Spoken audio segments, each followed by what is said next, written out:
Just a minute, let me just... I can't even move this chair. Sorry, I need to move the chair. Just a minute.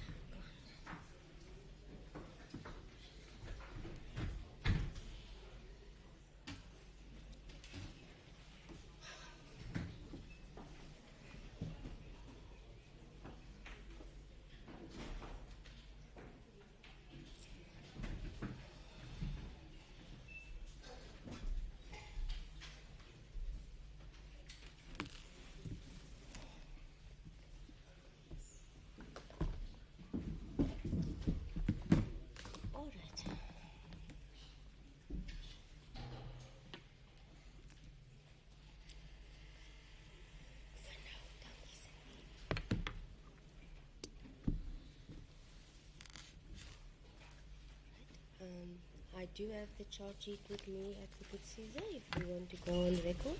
Yes, what please? Please.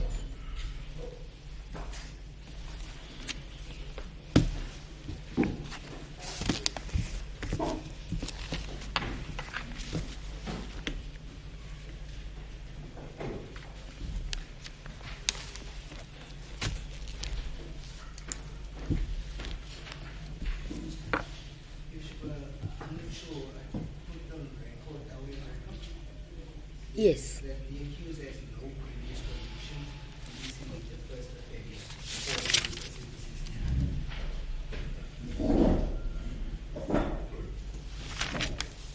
offense. Are you submitting the SAP 69 form?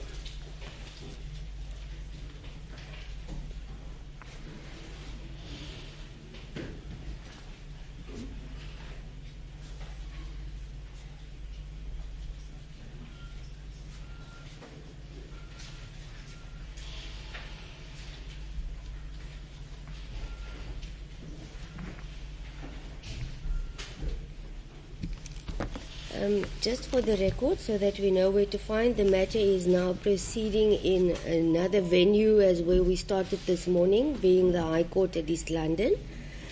Advocate Odes, I see you are rising. Is it in a to proceed, or may I just address an aspect before we proceed? Sorry? Please proceed. All right, I want to make it absolutely clear that since I've been moved from my court and my chambers to this court, I cannot carry all the documents that may be needed. I do not know what the defense intends leading or asking me to rule on, so I cannot entertain any complaints if I should adjourn to fetch any document or anything that I may need, because I am not in my own chambers. And I want to make that very clear. Understood, Advocate Caesar? I confirm. Okay.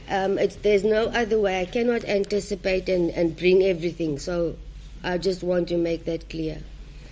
Advocate Odes, I'm sorry for that, but it's a distance and it's impossible. I do not know what you may need from me, and if anything, I will maybe then have to collect it in chambers. Thank you so much. Then if you are ready, by all means we may proceed.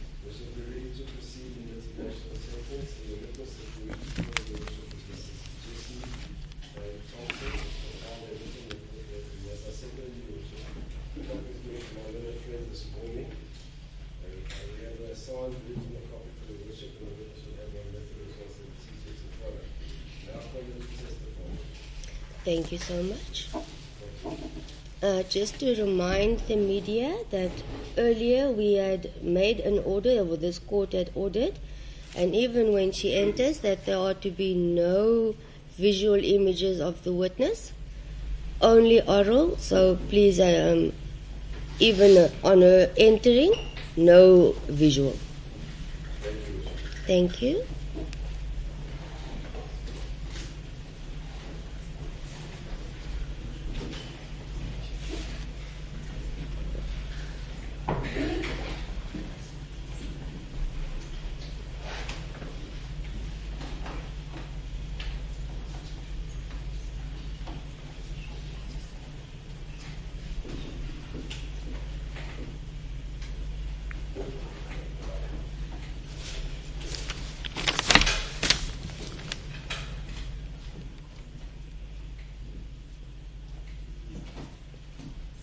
The witness, just for your own benefit, as you were not present when we discussed the issue, you may just be informed that it has been brought to the court's attention that there will be no media footage or visual footage. It will be a mere oral recording.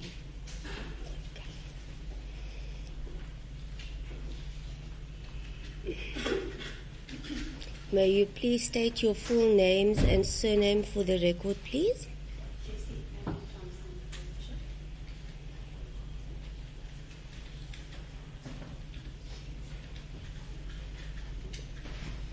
Do you have any objection in taking the prescribed oath?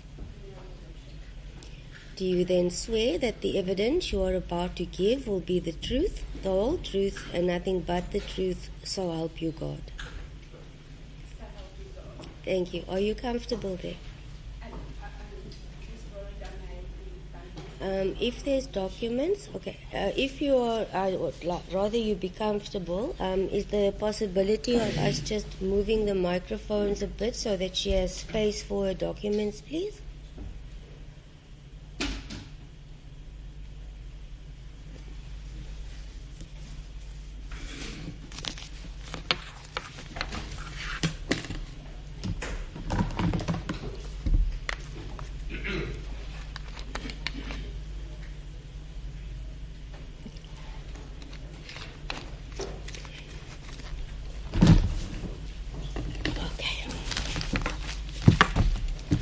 Thank you, Advocate Otis.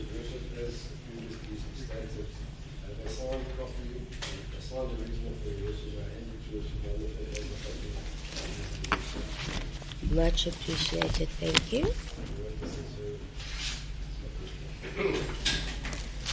Thank you. Can you tell the court briefly what your qualification is? I do have a degree in social work. You need to speak slowly. So a BA degree in social work. A master's degree in social work. And a LLB. So a BA degree in social work, a master's degree in social work, and an LLB. That is correct, Your Worship.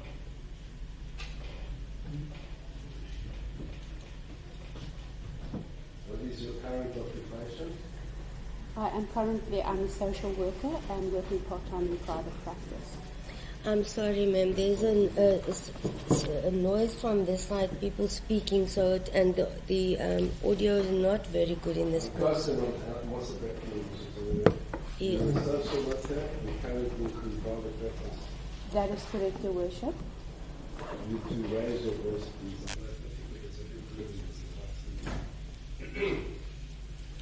In that capacity, you have compiled a report for this accused, is that correct? That is correct, Your Worship.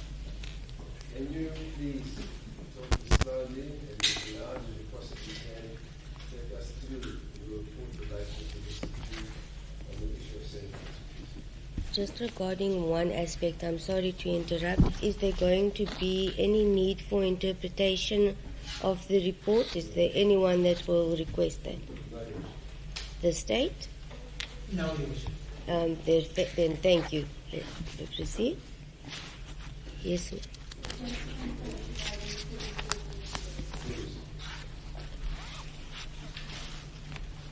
Slowly and as loud as possible.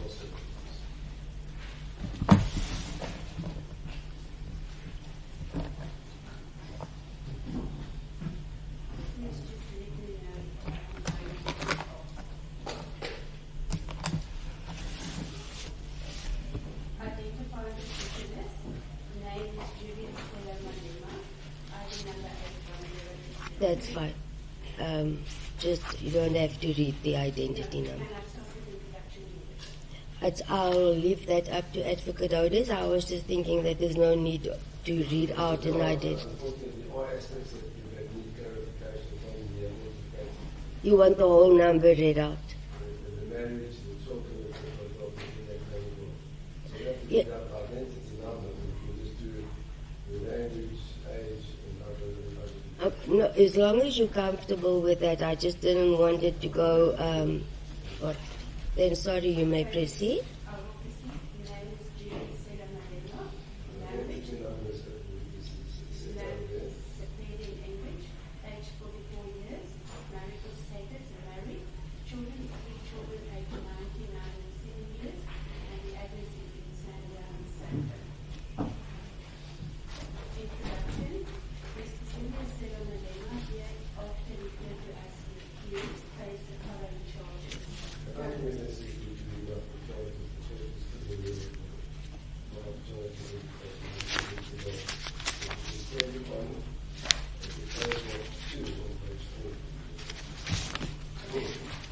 The charges against the accused originated from the Magistrates rally held on 28 July 2018 at the C75 Shestadi in Williamstown, during which the accused was charged firearm intermediate during the EEF's third anniversary celebration. Section 121 on Schedule 2 of the Firearms Control Act 2000 outlines the statutory penalties for contraventions of the Act. There is no indication that the charges should also be referenced to Section 51 and Schedule 2 of the Criminal Law Amendment Act 105 of 1997, which prescribes minimum sentences for certain offences, including those related to the possession of an automatic or semi-automatic firearm.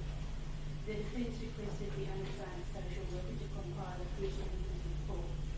The primary objective of the report is to provide court with relevant information concerning the accused and his personal circumstances, thereby informing the determination of the appropriate individualized sentence. Response on that, sorry to stop you. Can you please attempt to just raise your voice? You have to shout. It's difficult for the people in the back. You don't hear what you're talking. I know it's a bit good, and I apologize. Really talking about Those microphones don't have to do your voice. They don't have to. so if I face perhaps You don't have to face the. You are more than comfortable if you want to turn it. As long as you raise your voice. the defence requested the undersigned social worker to compile a pre-sentence report. The primary objective of this report is to provide the court with relevant information concerning the accused and his personal circumstances, thereby informing the determination of the appropriate individualized sentence. The information presented is limited to circumstances pertinent to the matter, in adherence to the principle of confidentiality and the avoidance of unnecessary solicitation of information. The investigation conducted for the purposes of this report includes the following components: individual witnesses were accused, lateral information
children was actively involved in community service through the church, while his grandmother contributed to the well-being of those around her in her role as a traditional leader. These examples establish the foundation of communal responsibility that continues to influence his actions and decisions. The accused grew up in the absence of a father figure, as neither his mother nor his grandmother ever disclosed his father's identity to him. To this day, he remains unaware of who his father is. The elected child of 2001 after the elected president of Kosovo and returned to Morocco in 2003. Upon his return, he established his own residence, but maintained those close ties with his family, particularly his mother and grandmother. By that time, his mother's siblings had relocated to orderly houses, while his mother, who suffered from epilepsy, continued to reside with his grandmother. Following the passing of his mother in October 2006, the accused assumed ongoing responsibility for the care of his grandmother. Although he shared strong bonds with both maternal figures, his relationship with his grandmother was especially close. Her death in May 2019 marked a significant loss, yet he continued to honor and maintain a deep ancestral and spiritual connection with her. From an early age, the accused was instilled in the family, consistently spending significant occasions such as Christmas and Easter with relatives and co-workers. Upon earning his own income, he undertook financial responsibility for his extended family by paying his cousin's school and tertiary education fees, and continues to support their entrepreneurial endeavors. The accused considered himself a mentor and elder brother to his cousins and to his aunts. According to his wife, the accused devoted to his mother and first born sons, together with his strong family orientation, were qualities that attracted her. He provides for his family, approaches his responsibilities diligently, and has maintained commitment to his community even after attaining success. All collateral sources consistently highlighted his deep family bonds and his active community involvement. The accused's eldest son was born in 2006, and though not married to the child's mother, the accused remained involved in his son's life from birth and continued this involvement following their separation. His son would visit during school holidays, and since January 2018 has resided permanently with the accused and his family. He is frequently enrolled at the University of Witwatersrand, pursuing a Bachelor of Arts degree in Philosophy, International Relations, and Politics with the intention to further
course a honours degree in philosophy and commenced a short master's degree in politics at the University of Witwatersrand with a particular focus on decolonization and the removal of colonial symbols.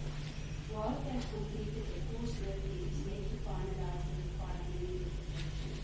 The accused political involvement began as early as 1990 at the age of 9 when he joined the Magistrates, also known as the Young Pioneers of the Pale Raiders.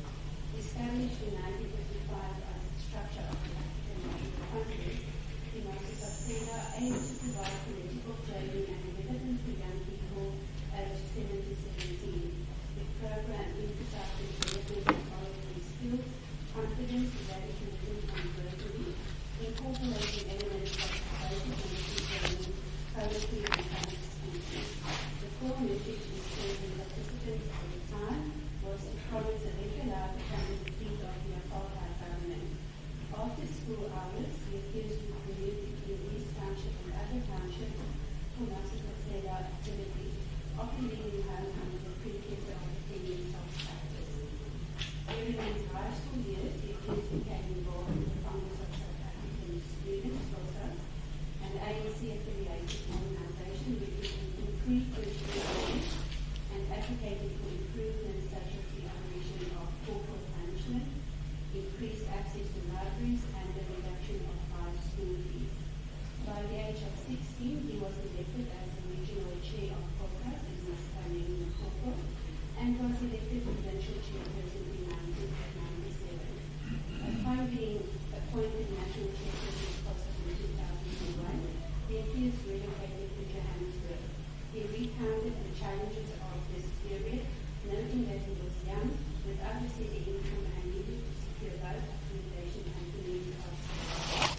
Once he began earning his hours by sending financial support home to those depending on him. The accused's first remunerated role was as provincial secretary of the ANC in a total unelected position. Notably, prior to this, he served as bronze chairperson of the ANC chair in 1995, just before his 14th birthday. He was elected president of the ANC in April 2008 and served until his expulsion in April 2012. Subsequently, on 27 July 2013, he founded the Economic Freedom Fighters, EFF. In December 2014, at the EFF's inaugural elective conference known as the National People's Assembly, the accused was elected as president and commander-in-chief, positions he continues to hold. In addition to his leadership roles within the EFF, the accused has served as member of Parliament in the National Assembly since 2014. His parliamentary service includes participation in several committees. He is currently a member of the Joint Committee on Ethics and Members' Interests, the Joint Constitutional Review Committee, the Ad Committee to investigate allegations made by the Attorney General of Islam and he acts as a representative of the National Assembly on the Judicial Service Commission.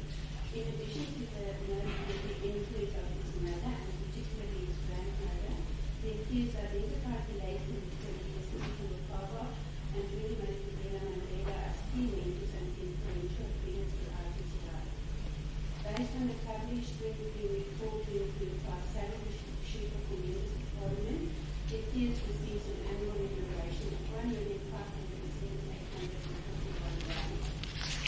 Physical and psychosocial aspects, physical, mental, and social aspects, the accused reported no physical or mental health issues, and there is no evidence of substance dependency.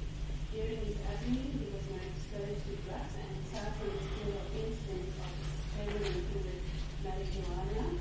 He has abstained from drug use. He stopped smoking cigarettes over a decade ago and consumes alcohol in moderation. Publicly, he encourages others to avoid drug and alcohol abuse, emphasizing that such substances do not offer solutions to poverty and other challenges. To cope with the demands of his career, the accused relies on the support of his family and friends and finds relaxation in activities such as game drive, listening to music, and DJing. He also enjoys playing soccer with his children. As a private support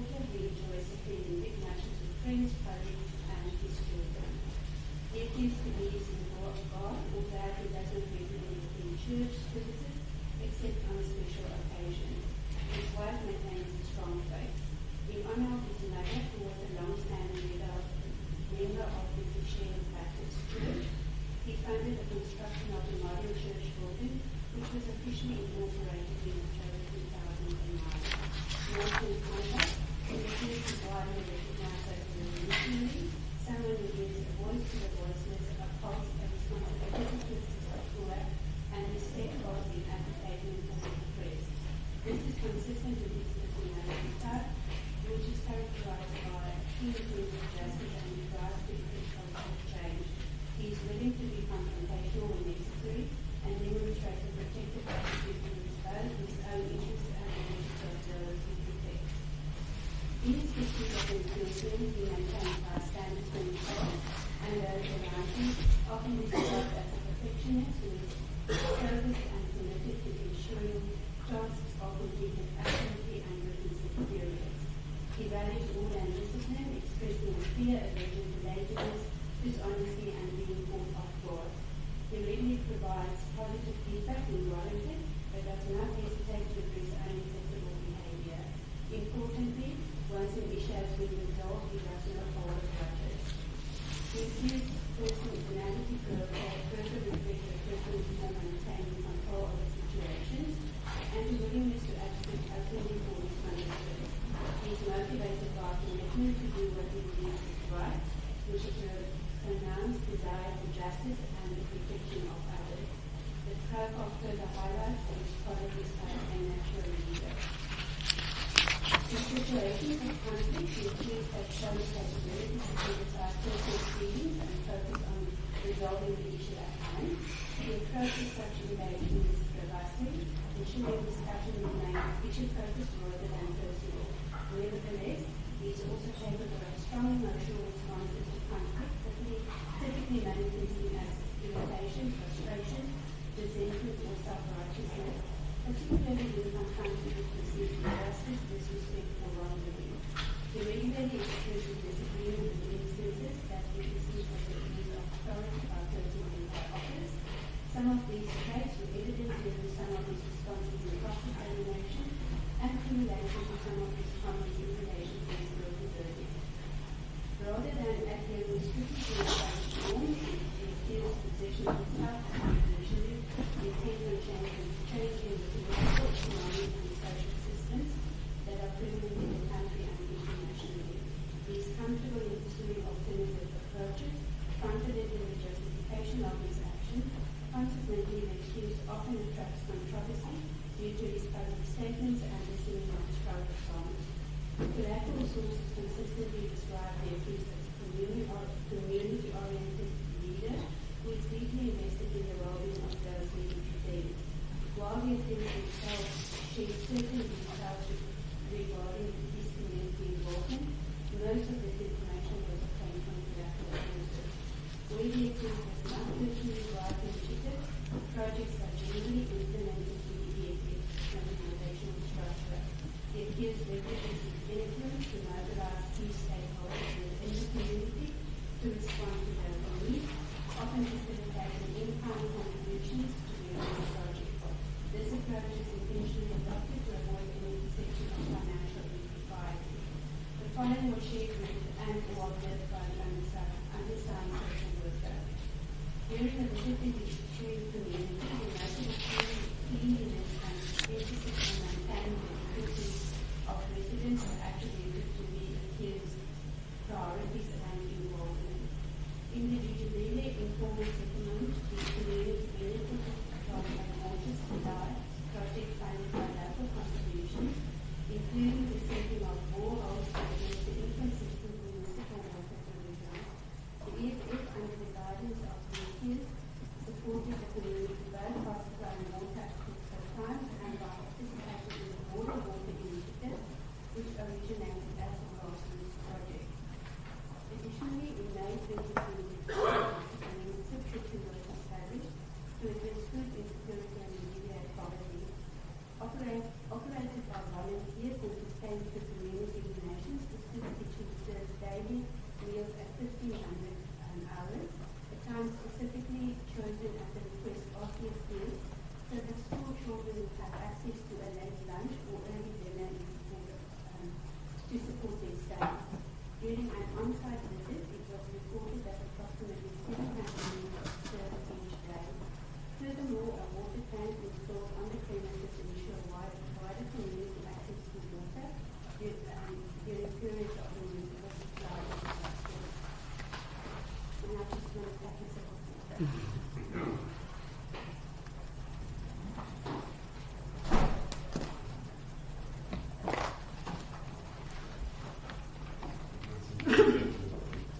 all of us here.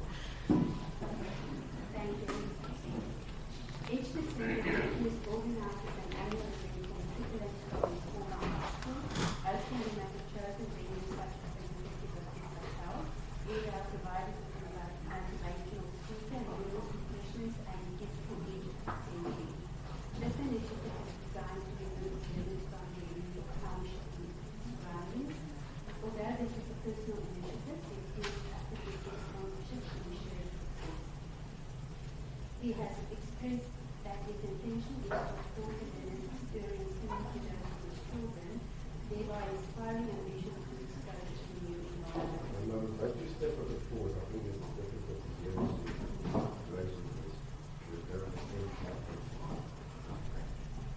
I'll try to raise it a bit. In reaching out to the elders of the Christian community, it appears to began by purchasing blankets and slippers for the elderly. Later expanding his efforts to be looking for food parcels in the EFF. During door-to-door visit and election period, we observed that many elderly residents lacked proper beds, which led to the launch of an initiative to provide beds, ensuring that no elderly person in these areas reached and withdraw, a point of personal pride for the accused.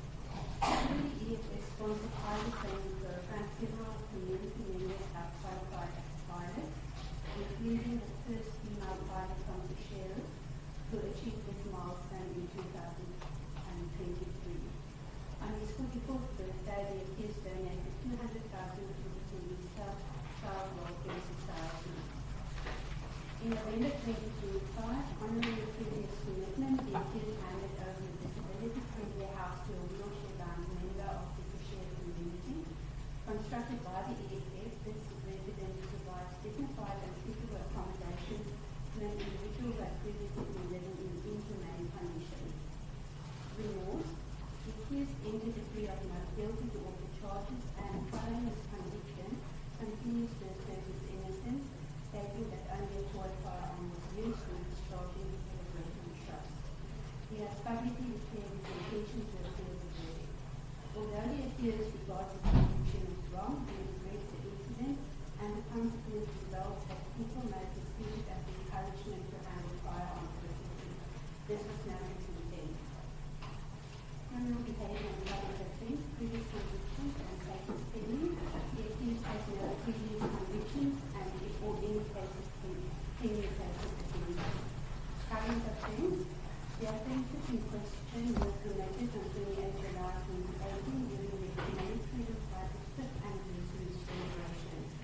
The accused was arrested on 23 October 2019 and made his initial court appearance on 27 November 2019. The trial commenced on 1 March 2022 and concluded with conviction on 1 October 2025. The aspects of this case are as follows. Investigations were initiated after a review of the Kitchen Lunch expired during the celebration in Revival. On 30 July 2018, a spent cartridge was discovered during post-event hazing cleaning. The South African Police Service member responsible for overseeing the EFF celebration reported receiving no information concerning the discharge or simulation of firearms at the event. The accused was involved, was identified as the individual who was discharged at .223 November rifle. He possessed the rifle solely for the duration of firing the shot, after which it was handed over to another individual. It appears that the accused received the rifle ready to shoot from someone authorized to possess and handle it, most likely from practical security services, who provided security services at the celebration event. However, no individual was convicted of supply or transferring the firearm privilege use, and the rifle that was shown in court was returned to practical security services before judgment was delivered in this trial. Following the event, there were no reported injuries or damages to property or equipment used as used at the venue was inspected, and no damage was reported. Seriousness of the offences. In assessing the seriousness of the offences, it is necessary to evaluate both the level of actual and potential harm caused by the act in question, as well as the degree of culpability attributed to the Firearms Control Act 60 of 2000 describes instances for such offences, including the option of fine or imprisonment for maximum period ranging from 5 years to 15 years. For a first-time offender, and the theft of possession of an automatic or semi-automatic firearm, the Criminal Law Amendment Act 1 Part of 1997 stipulates the minimum sentence of 15 years. As noted by the Choice 2020 page 13, the court in S versus Mulati observed that the enactment of minimum sentence legislation for the illegal possession of automatic or semi-automatic firearms was a response to the frequent use of such weapons in the commission of violent crimes. A single objective of the Firearms Control Act 60 of 2000 is to curb the proliferation of illegally possessed firearms and to prevent crimes involving firearms by removing such weapons from circulation. This purpose significantly heightens the seriousness of firearm-related offences. However, in the present matter, the considerations mentioned above do not apply and certain mitigating circumstances are evident. The accused obtained a firearm from an individual most likely affiliated to tactical security services who was authorized to possess and manage a licensed firearm. He did so solely for the purpose of discharging celebratory shots at the event. There is no indication that the firearm was acquired illegally for a prolonged period or with any intent to facilitate further criminal activity. It appears that the firearm was returned to its lawful custodian promptly thereafter. The accused's possession of the firearm and a single round of ammunition was limited exclusively to the period during which the celebration shots were fired, which, while not precisely timed, is estimated to have lasted less than 1 minute. Additionally, the Firearms Control Act seeks to uphold the constitutional rights to life and bodily integrity and to penalize the negligent and unlawful use of firearms. In this context, the following considerations are relevant. There is no evidence that the accused intended to cause harm. Nonetheless, the court found that he discharged the firearm in a public space without implementing the necessary precautions to ensure the safety of people and property.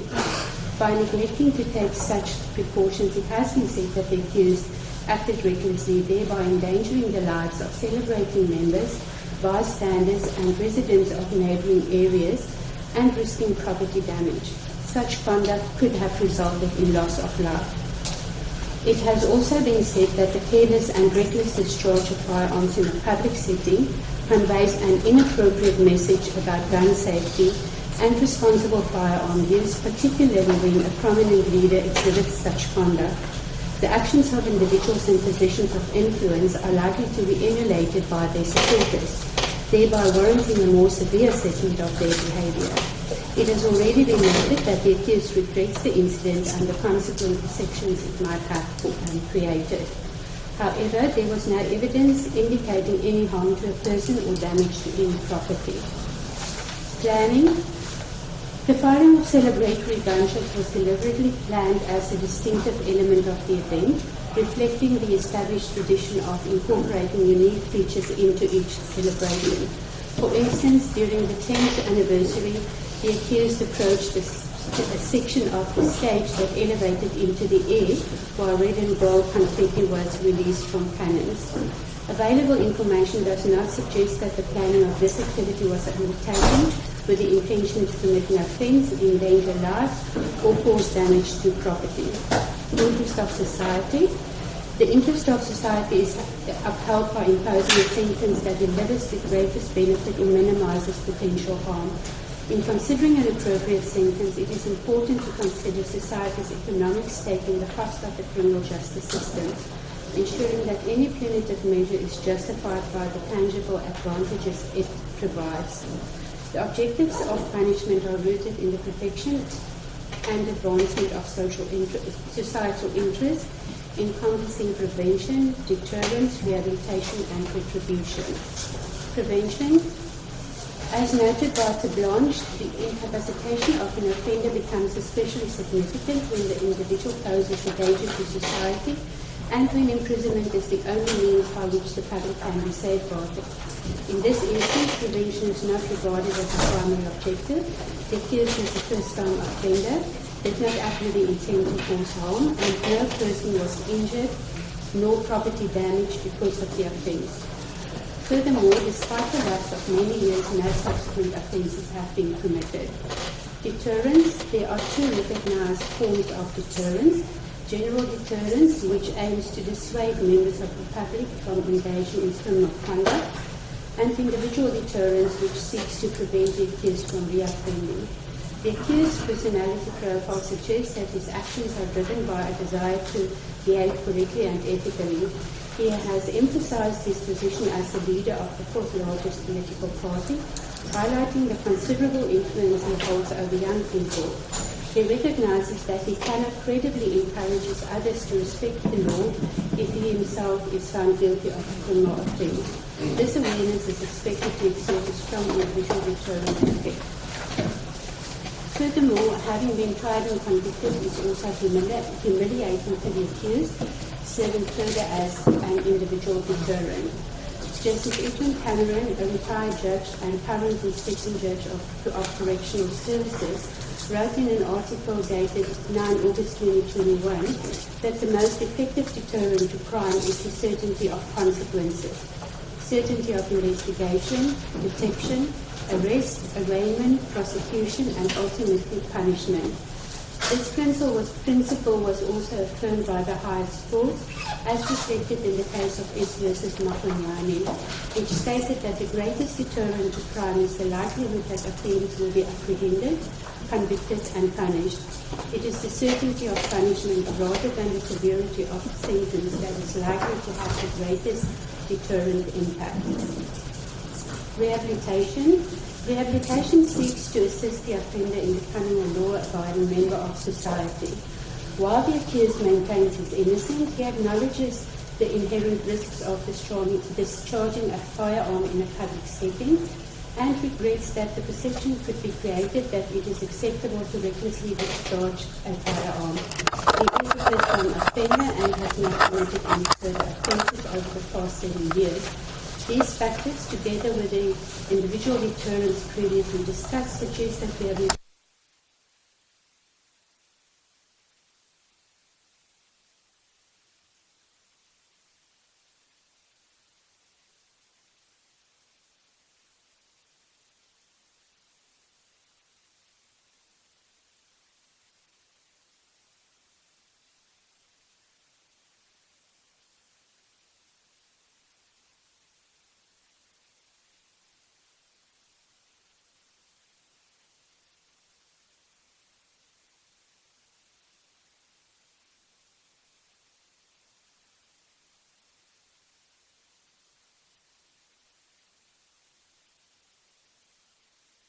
The question is asked whether we would not be better served by expanding our idea of what constitutes justice.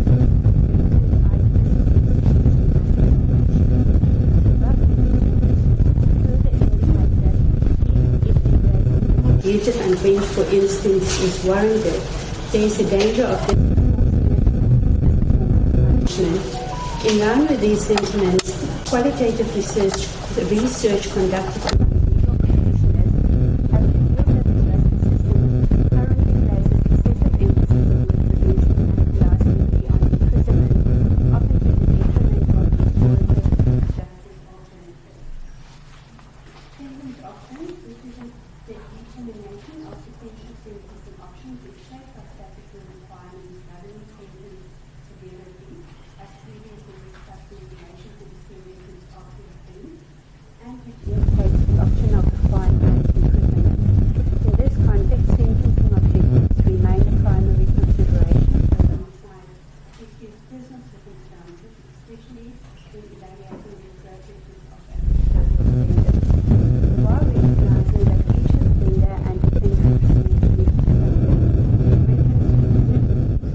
sentences commonly imposed in comparable cases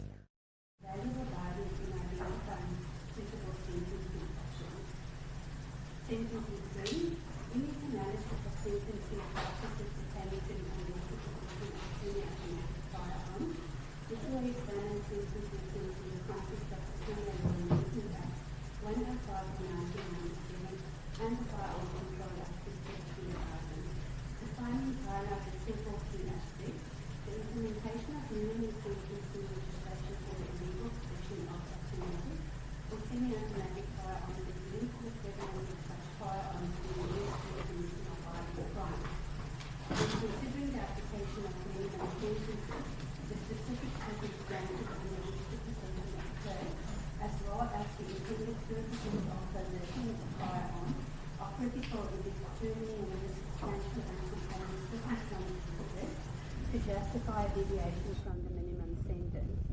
Courts are more inclined to impose the prescribed minimum sentence in instances where the accused is also found guilty of other serious offences such as murder and robbery. Considering the facts of this matter, it falls outside the above-mentioned considerations regarding a decision to impose a minimum sentence. Furthermore, in line with the Machongo matter, bearing in mind that no evidence was obtained which suggests that the accused was forewarned about the likelihood of the application of a minimum sentence, it is respectfully submitted that a minimum sentence is not applicable.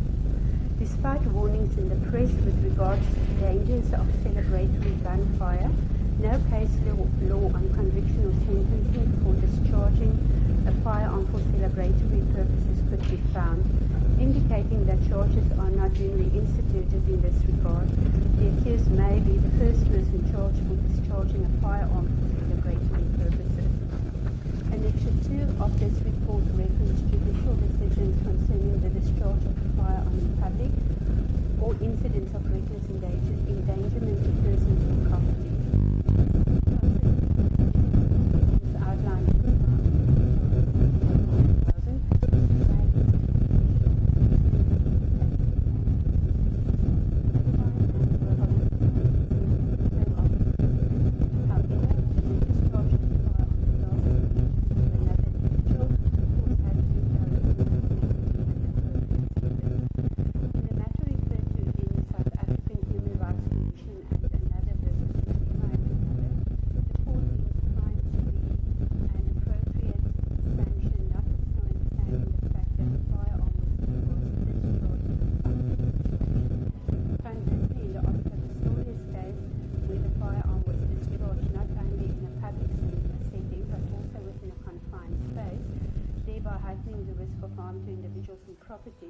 the court found that a wholly suspended term of imprisonment was justified. Imprisonment, whilst the state's view on an appropriate sentence is uncertain, it is necessary to address relevant information relating to imprisonment. Imprisonment is widely recognized as the harshest form of punishment, generally justified by the objectives of retribution and deterrence. According to Cameron et al., except for in the most extreme cases, imprisonment remains a terrible thing. It has profound and far-reaching consequences for families, which extend across personal, social, financial, emotional, psychological, and physical domains. Since the family is often considered the foundation of society, any harm inflicted on it may worsen societal problems and contribute to elevated crime rates. In this light, Cameron et al. Advocate for comprehensive reforms within the criminal justice system, particularly the prison system, to enhance public safety and foster a healthier society for all. With regard to the accused's personal circumstances, several provided for his family, therefore a custodial sentence would directly threaten the family's financial security. He is the father of 3 children aged 99 and 7 and husband to his wife. As an actively involved parent with a strong family orientation, his absence would disrupt his children's and wife's emotional, social and psychological well-being. It is important to highlight that should the accused receive a custodial sentence exceeding 12 months without the option of a fine, he will be rendered ineligible to serve as a member of the National Assembly. This disqualification will persist for 5 years following the completion of the sentence, thereby restricting his ability to represent his constituency during this period. The accused enjoys notable support within the South African society, with many subscribing to his philosophy and expressing confidence in his leadership within key institutions such as the National Assembly. His removal from office would inevitably create a void for the communities he represents, potentially diminishing their voices and the hopes he has consistently championed on their behalf. Finally, the accused's active involvement in community initiatives would be interrupted, placing the continuity and sustainability of ongoing projects at risk. to the detriment of the community. Considering the facts of this case and the personal circumstances of the accused, it is necessary to carefully assess whether any form of imprisonment would constitute the most appropriate or just outcome. Evaluation. The purpose of the evaluation is to assess the risk of recidivism and to identify key factors that may inform and guide sentencing decisions. The following are considered protective factors which substantially reduce the risk of reoffending. Strong social support. The accused learned the importance of family from a young age, continued to maintain close family relations, and relies on the support of his family when necessary. Resilience, coping abilities and thinking skills evidenced through a progressive career trajectory despite challenging childhood circumstances. Low risk in terms of criminal history. The accused, the 44-year-old first-time offender, committed the offence at the age of 37 and fully cooperated with court for 5 years. He has not reoffended since. Pro-social behaviour as indicated by his active community involvement. The part of the sentence, any form of pain or discomfort an offender suffers as a result of committing a crime can be seen as punishment and moral retribution. The following is noted in this regard. The lapse of more than 7 years between the commission of the offence and conviction is regarded as a mitigating factor. Beyond the financial burden, the court in S. versus Michaud acknowledged the considerable mental anguish experienced by appellants who endured prolonged uncertainty regarding their future, recognizing this as a relevant consideration, and humiliation and public shame, having been morally declared of having done something wrong. Although the accused maintains his innocence, which is often viewed as a risk factor, his recognition that a criminal conviction would undermine his ability to credibly promote respect for the law, notably diminishes the likelihood of reoffending. As a revolutionary, the accused frequently challenges established conventions, while his readiness to address perceived injustice may continue to invite controversy and potential legal scrutiny. These actions alone do not necessarily heighten the risk of him reoffending, unless future legislation criminalizes specific behaviors such as hate speech. Conclusion. Given that all 5 charges stem from a single incident and video footage shows that the accused did not load the firearm, it is recommended that the charges be considered collectively for sentencing purposes. After a thorough assessment of the accused's personal circumstances, the seriousness of the offences, societal interests, and relevant legislation and case law, the following sentencing proposal is made. Impose a fine that reflects the gravity of the offences, with the fine suspended to encourage continued lawful behaviour. Restrict the accused from obtaining a firearm licence for a specific period as an ongoing deterrent. Require the accused to make a monetary donation as restitution to gun-free South Africa, an NGO focused on reducing gun violence in South Africa. It is acknowledged and accepted that the duty to impose an appropriate sentence rests with the Honourable Court. There is your report. The annex to your report, you also detailed your resources that you utilize in the compilation of the report, and whom you actually consulted. That's at page 36. Is that correct? That is correct, Your Worship. And then further, the cases that you started in the report, the legislation and documents that you have regard to. That is correct. You also, as I understand your report, have regard to Her Worship's judgment in the matter. That is correct. And you've also done, as an annexure 1, a background of your background as an investigating social worker. Is that correct? That is correct, Your It's Worship. on pages 39. When you take us through those qualifications, because I only touched on them previous, but I need to repeat them, just in regard to your experience and professional membership of status. It's on page 39.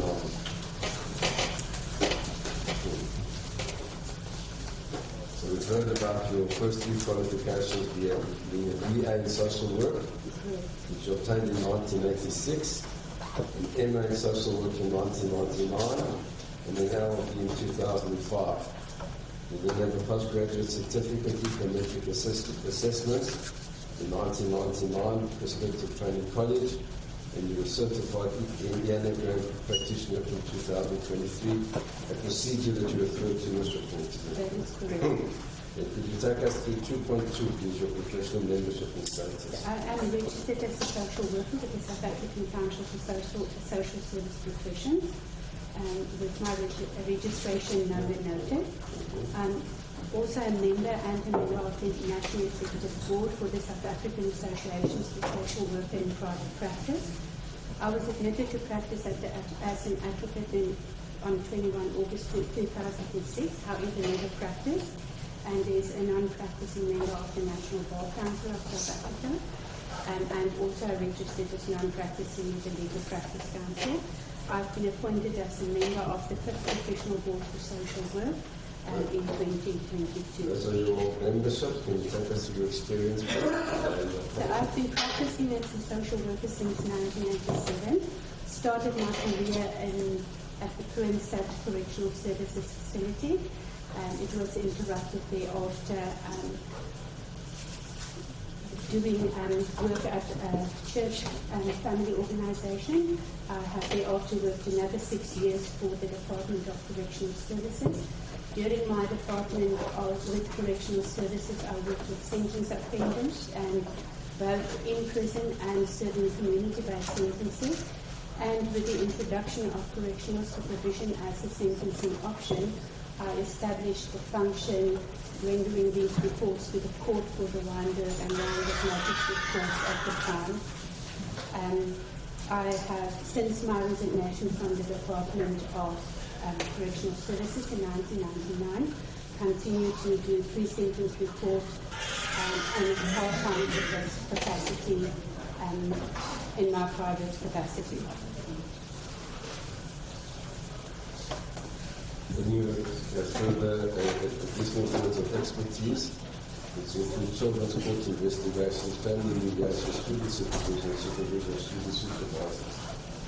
That is correct, Your Worship, and then alongside the part-time private practice, I've also worked in the corporate environment where I have been trained and had extensive experience in risk management, which I find to be contributing and beneficial to my work as a social worker. And you were employed previously by the Department of Correctional Services for 9 years. That is correct. And the Christian Social Council for 3 years. That is correct, Your Worship. And it says here, with 26 years of private practice experience, right from a part-time capacity. Correct.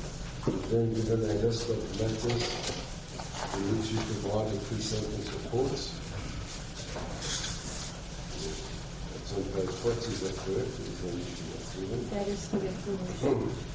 And then at page 41, in annexure to refer to in the report, and you refer to sentencing credits, where you have regard to particular reported and unreported cases, and the convictions, circumstances, and sentences that were imposed in those various cases. That is correct. And that will take us through to page 42. Is there anything else that you'd like to add in relation to the sentencing of this accused for this report?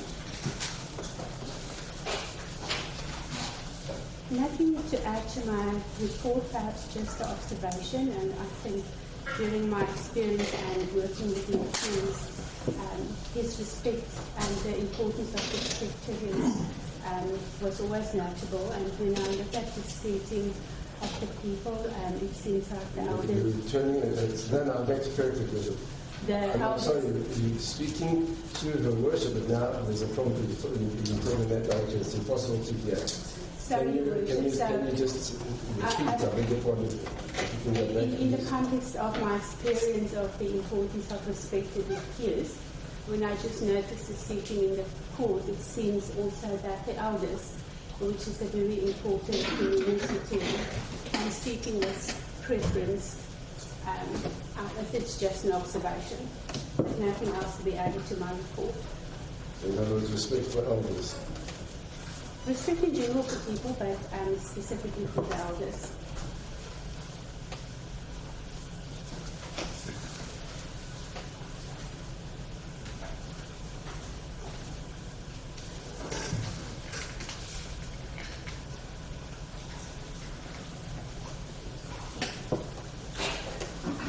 Finally, what would your view in relation to incarceration in these circumstances that provided this method?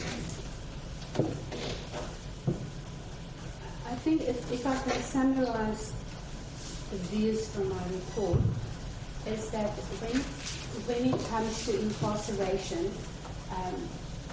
and I haven't done the detail or add any detail about it, but the reference to the book by Cameron and et al. Deals with the circumstances in imprisonment, with the overcrowding of imprisonment, the need for and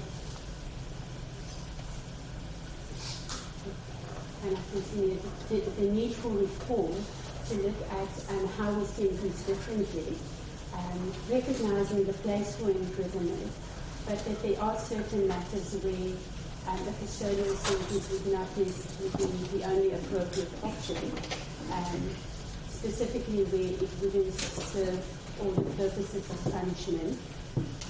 I think the preference would always be that imprisonment would be where prevention would be a key deterrent, a key purpose of punishment. But other than that, I think the circumstances of the case would take it. So when I look at this work, compared to the other cases of a more serious nature, there were I couldn't find any intent that the weapon was used or obtained with the aim of committing any other offences. It was specifically for the purpose of the celebratory shots. It was in his possession for a very, very short period of time, making it very distinguishable from all the other cases where a period of imprisonment would be imposed. Aligned to that answer, there are two aspects that come to mind. Firstly, the issue of recidivism. You've highlighted in your report the fact that since the date of the commission of this offence, there have been no other charges of any nature leveled against the accused. Are you aware of any other incidents in which he's been cited or referred to as having been in possession of a firearm illegally or firing shots in public in an illegal manner? For celebratory purposes? For any purpose. Are you aware of him ever being involved subsequent to this event in the firing of any firearms thereof? I'm not aware of any other cases being brought against the accused. And then, finally, you've said it in your report, but I think something that requires highlighting. Were you, in your research, able to find any cases that dealt with the discharge of firearms in public areas in a celebratory event, be it one of a funeral and or an engagement or anniversary of some sort or birthday? Were there any cases dealing with sentencing in those circumstances? I couldn't find any cases dealing with a person being accused or sentenced or any challenges of sentences or convictions in this regard. I have, however, seen warnings in the press where people are often warned about the risks and the seriousness about it, asking people not at New Year's or celebrations to do that. I also picked up an article indicating that at the funeral of the late Winnie Mandela, afterwards there were shots fired from her home in a celebratory context. I'm not sure if anyone was arrested in that regard. I haven't found any information to that extent. Thank you, Madam. I have no further questions. Thank you.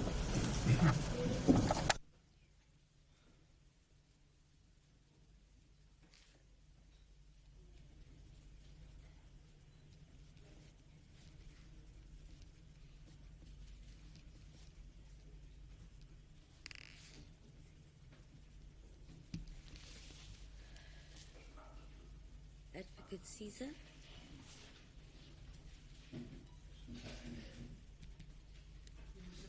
Tempted to start with my cross-examination, but I don't know, lost a few pages where the witness has testified just for the sake of thoroughness and completeness, because I did get the report only this morning, to go through it again to ensure that I haven't missed anything regarding this particular report, because it is testified quite fast.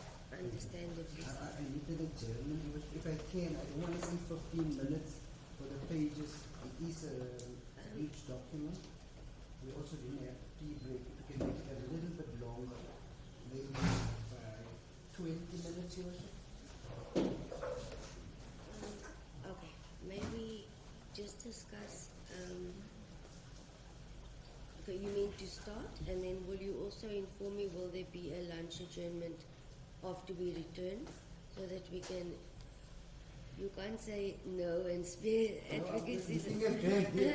There's many that we have to consider. Okay, just keep that in mind. Will you just then please, since I'm not close, I don't know when you'll be ready, that a message be sent to me, please. Yes, sir. I might be ready even quicker than that. I just need to be certain.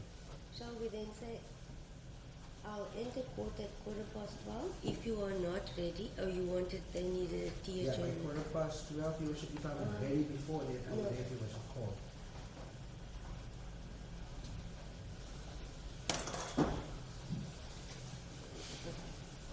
Since you also said there was no tea adjournment and court staff did not have, let me enter at 12:20. If it's sooner, just send me a message. Thank you. If you're not ready at 12:20, I'll enter and you may simply inform the court. In order, Advocate Otis. Thank you.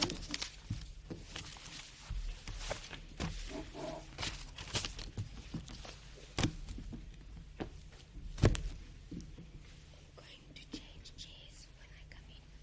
This is there. Okay. Thank you. Court will adjourn.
floor has got a huge pipe here in the middle of the chair, so it's difficult to sit and that light.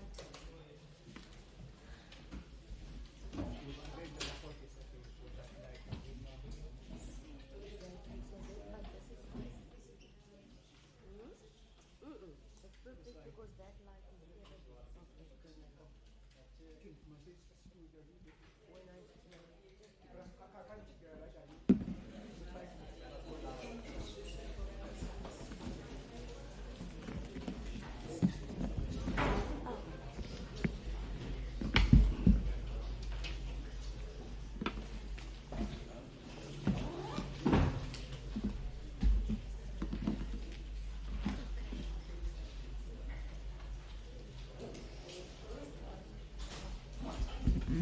Everyone ready for us to go back on record?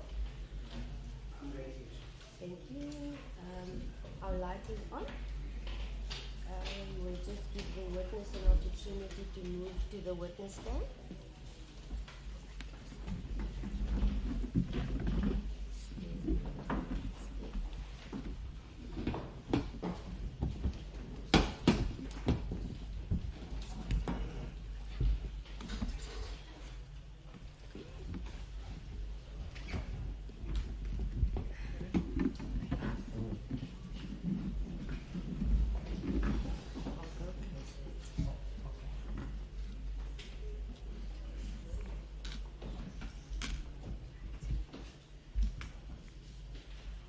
The witness, you are reminded you are still under oath in the theatre.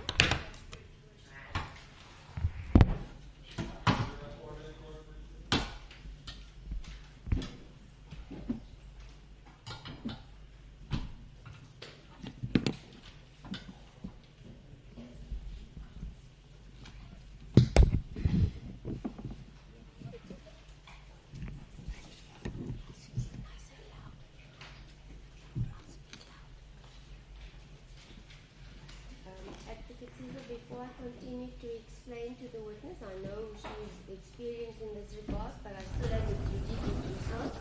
Are you ready indeed to commence with your cross-examination? I am, Your Worship.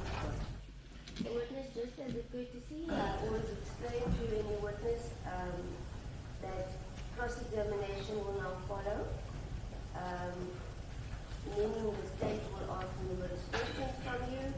You are able to just answer as best as you are able to do. And also just please remember we are all writing down what is being asked and what is being answered, because it was easy to follow the typed report, but to write down what will follow is not as easy. And that's basically the extent of cross-examination. Thank you. If you're ready, you may proceed, Advocate Caesar.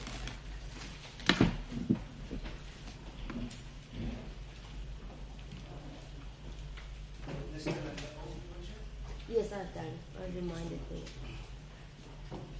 Mr. Thompson, since you're also admitted as an advocate, non-practicing, how should I be addressed? Mrs. Thompson is fine. I'm going to do your report. I'm going to start from the last portion to the front, because that's the part I remember most, the last evidence that you gave.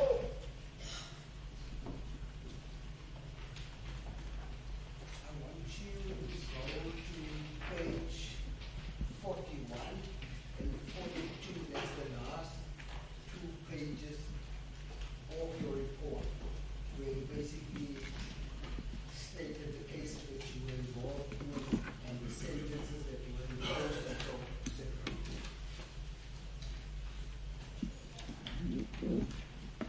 Firstly, I want to speak about 1, 2, 3, 4, 5 first cases on page 41.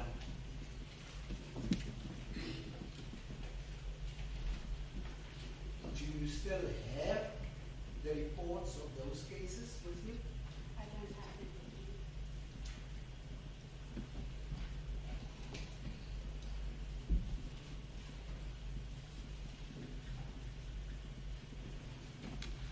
It would be interesting to see how those reports file in order for me to compare it with your current report, because in most of these reports, in my experience, they are copy and paste jobs.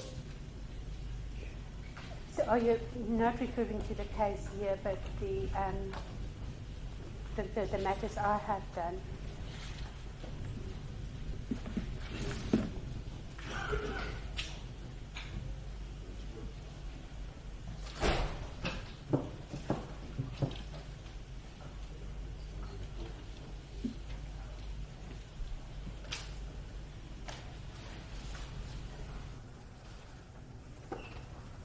I think go to page 40. Page 40, okay. You're referring to poor Yes, case. correct. What was can you still remember the facts of that particular poor case that you dealt with? It was a person charged of murder. He hit someone while sleeping with the stick handle of an axe. And within the circumstances, the person that was murdered was a family-related matter. It was a family member who has been, used the word terrorizing his family, putting at risk the safety of his wife and children as well, and had connections in the sense that the person felt helpless and that there would be no help if he reached out to the police because of the deceased person's connections. And then there were, from the history, a number of mitigating factors that played a role and contributed to the incident where the murder was committed. What was your recommendations in that matter?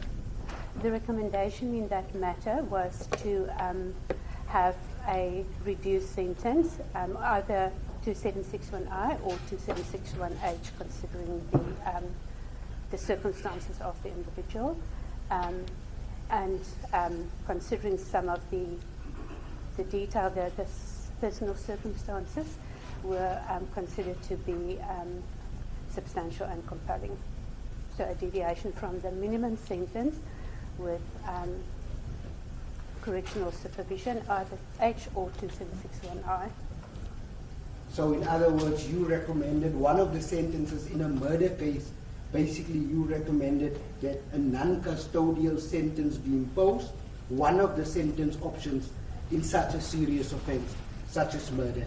Considering the specific circumstances of that particular case, there were a number of other murder cases that are also done where imprisonment were recommended with a deviation from the minimum sentences. Do you know if this court matter was ever taken on appeal and what was the outcome thereof? No, I do not know. I would have loved to know. It is a very old matter, so I do not know. Yes, because the sentence, I find it from my experience, that is not usually the kind of sentences that are or imposed in murder cases. Correct.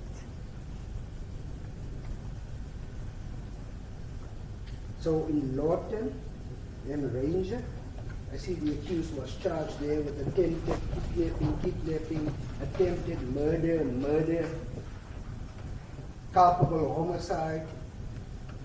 I think you are referring here, you said he was found guilty, accused 2 and 3, was found guilty, I think, of kidnapping, culpable homicide. Can you just give us a description as to what transpired there, if you still remember the facts of that particular case? Well, it is, there were a lot of detail about the case. It was probably considered to be South Africa's first cold case, a murder case. And the charges were as is. The person disappeared and her body was later found, or the remains after a letter was found in a house that's being renovated confessing to the murder, and then the investigation started after that. So obviously considering this and all the circumstances, again, the case, the detail of the matter and circumstances of the accused, the main accused my conclusion at the time was that imprisonment would be the only option to consider, a long term of imprisonment, considering the roles of the other two and what they were guilty of and were transparent. Still justified imprisonment at the time, but to a lesser period of imprisonment, considering also that the accused at the time, I can't remember the time, but they have been in custody pending trial for a very, very long time. Listening to the facts, as you explained it, it's not that Asuki matter where the lady was found after. Is that not the case you're referring to? It could be she wasn't found. The remains were found after they have received the letter confessing to her murder. Yes. Yes. Can you recall what was your recommendations? You said. So I had a conclusion to say that imprisonment was the only, a long-term period of imprisonment is the only suitable sentence option, with a lesser period of imprisonment for the two co-accused. Can't remember the detail of the words. So you did recommend that a lesser term? A lesser for the two co-accused, not for the main accused. Which one was your client? All three of them. And you say you don't know what was the term of imprisonment that was imposed? I think the term of imprisonment for the first accused, if I remember correctly, was 30 years. I can't recall for the other two, but it was less than 5 years, if I remember correctly. Less than 5 years? And they were charged, you said, with culpable homicide. Yeah. Why would that be culpable homicide when this is actually a murder case that we're dealing with? If one have to look into the detail of the case, it would, the court would have found, considering their contribution, that is what it would have been. I apologize. There's a request that you speak louder. Oh, sorry. Apologies.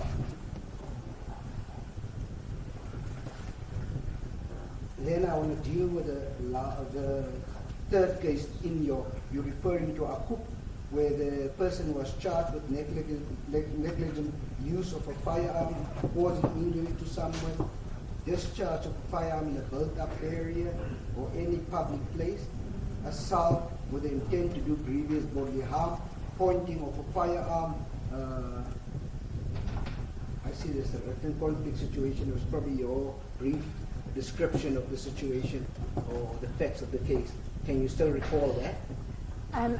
High level, that's why I said a conflict situation. It was two, would I call it, rivalry families being in conflict situation coming over a period of time. And it arose, the conflict spread over to a public place, and where the incident occurred. And I note, what was your recommendations in that matter? I know it was one non-custodial. Whether it was specifically a fine, I can't remember. But again, considering not only the facts of the case, but also the personal circumstances and the mitigating circumstances of the accused. Only after part of that, I can't remember all the detail, was also a lot of harassment from the other family to his family, a lot of harm and psychological hurt afterwards because of, I think, continued conflict. The case, when it was charged, didn't necessarily stop the conflict. Would you agree with me? You have already now mentioned in two instances where serious charges have been faced by the accused, where your recommendations was basically either non-custodial, and in the murder one, you recommended 276 H or I. H meaning at home, you must serve it at home. Correct. I Correct. meaning yes, serving in custody in a murder matter, which means the maximum sentence when you do impose I is 5 years Correct. imprisonment. Correct.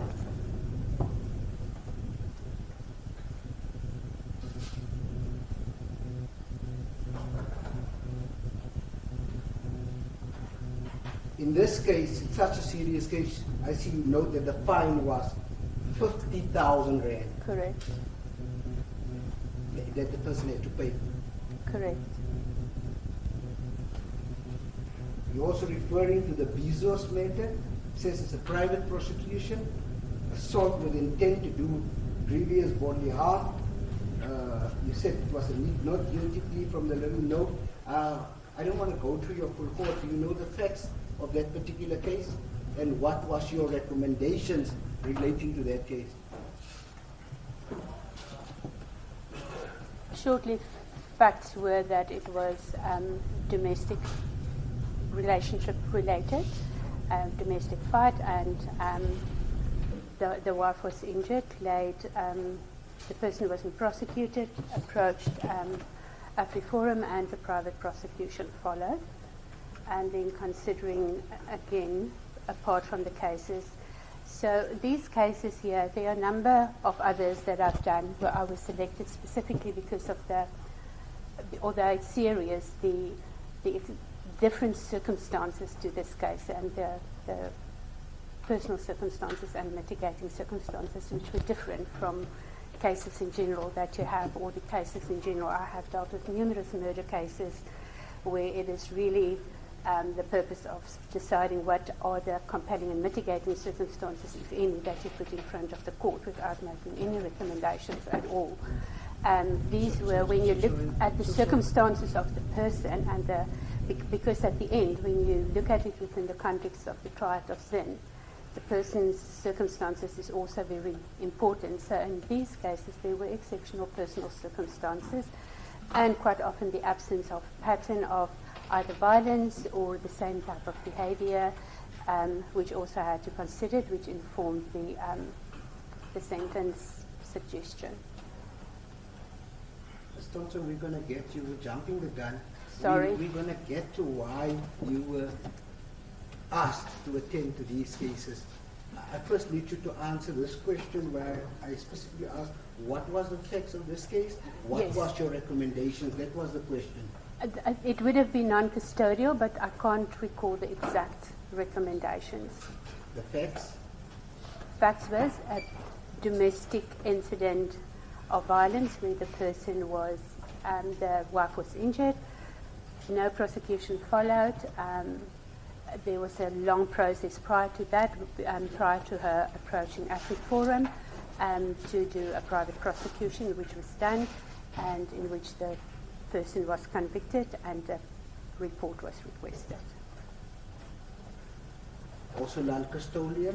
You said it's a female that was injured, who's the complainant in this matter, yet still you recommended a non-custodial sentence in basically in a gender-based violence issue. Correct. The fine that was imposed was 100,000 rand or 12 months imprisonment. And then you also note that 6 months correctional supervision, performed 20 hours community service at a shelter for for abused woman. Correct. What was the reason for you to make such a recommendation in instances where there was some domestic violence and domestic issues, that this was That was proper? the sentence from the court. I cannot recall that was specifically my recommendation. What was your recommendation? I do not have the specific recommendation in front of me. Unfortunately, I didn't bring the cases with me. It's also unfortunate. I also would Yeah. love to have a look at those Reports. reports. Then we go into Sekwati. You refer there as an arson, malicious injury to property. I also want the same question as before. Your facts, your recommendations. Facts of the case where it was an incident of a domestic fight. The wife was charged with setting the property alight, and it created some damages, and she was charged with it and convicted. Yes. Circumstances, primary caregiver,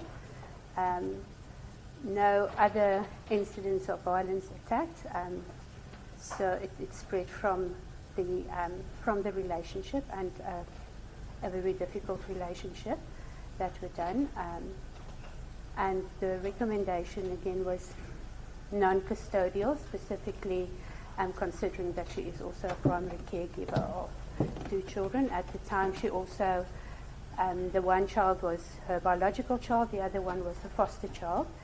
So giving further comfort that if she's been considered appropriate to have a foster child, there were not any other red flags making her a danger to any other person. The sentence you said you recommended non-custodial because you've explained that she was a caregiver and so on, regardless of the seriousness of the offense being arson and so on. So I can't, if I recall correctly, the recommendation was a period of imprisonment suspended with a condition of correctional supervision. The court opted to still go non-custodial, but a different sentence. Yes, almost to the letter adhering to your recommendations. Isn't that so? That one was not really to the letter, but yes, it was close.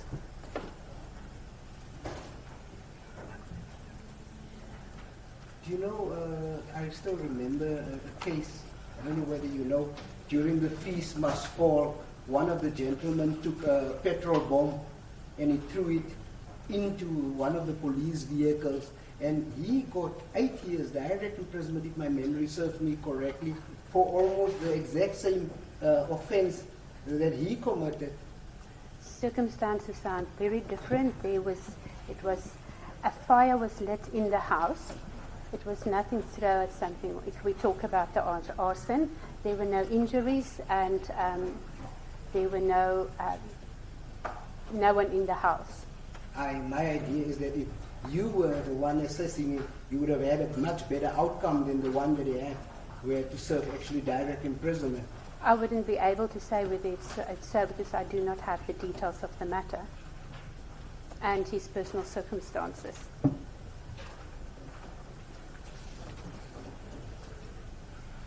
It's going to take me a while to go through this, but I want to do just the second page and then I want to stop there because it's quite a number of cases, but you already see where I'm getting at. Is that correct?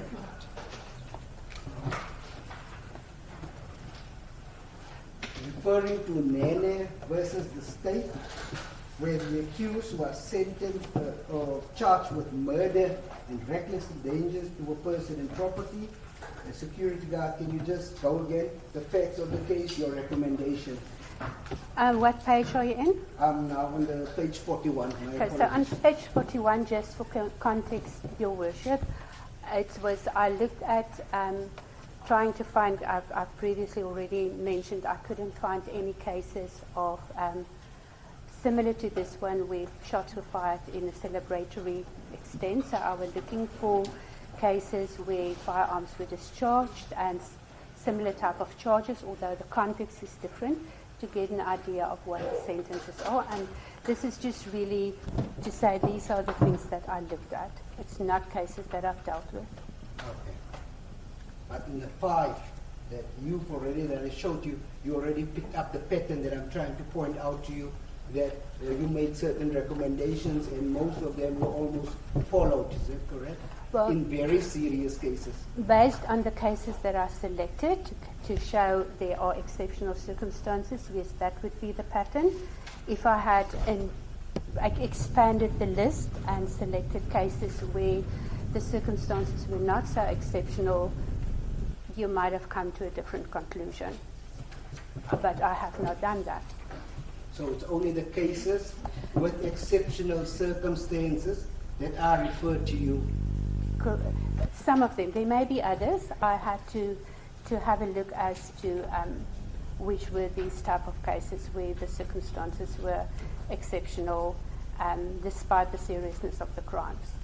Do you regard the issue of the gentleman I just referred you to, about the one who was protesting for fees must fall, for free fees for students, in the heat of the moment throwing a petrol bomb as he's running around, being a young gentleman, still a student, throwing the petrol bomb in the police van? You don't regard that as like those exceptional circumstances? I wouldn't know because I do not have the full picture in terms of what happened, what contributed to it, what is his personal circumstances, which is a big part of what you look at. And I cannot comment with it without the full picture. I'll try to get a full picture from counsel. I think he was appearing in that matter for the leave to appeal application, Mr. Mukai Toby. But in those, the text that I've just given you, you would not regard this as exceptional. There are certain things that had to be explored because it's a young person. It was in terms of specific cause that was followed.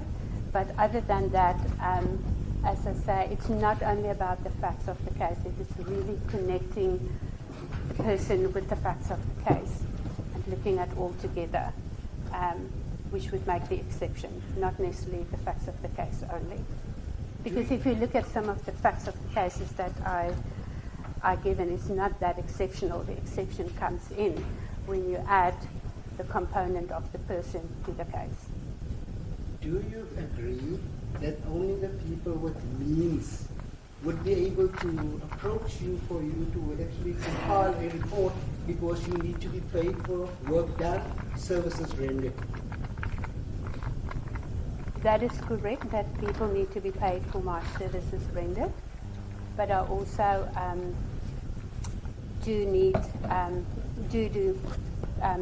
in exceptional cases again, I may do a report for a reduced rate to make it more accessible, and in general my approach is to make sure that my costs are capped at a specific amount and that it doesn't exceed that amount to make it more affordable for a wider audience, irrespective of who the person is. If it wasn't in court, I would have been so tempted to ask you what that rate is.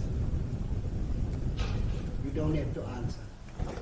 But the point that I'm trying to make is only people with means are the ones that are able to approach you. Those who can't afford it will end up in prison because they don't have the benefit of your comprehensive report with your LLB and all your qualifications. People with limited means would also be. I have been approached previously for cases where I have accommodated that on request of the legal representative to do a report at a reduced price for people with limited means. And yes, even though you do not want me to state the specific amount that I generally ask, I can confirm that it is, for my appearance, the court, the investigation, everything, it is below 20,000 rand, way below. I want to go to your conclusions in this particular matter. We are going to page 30. Let's start at page 34. Page 34. Okay.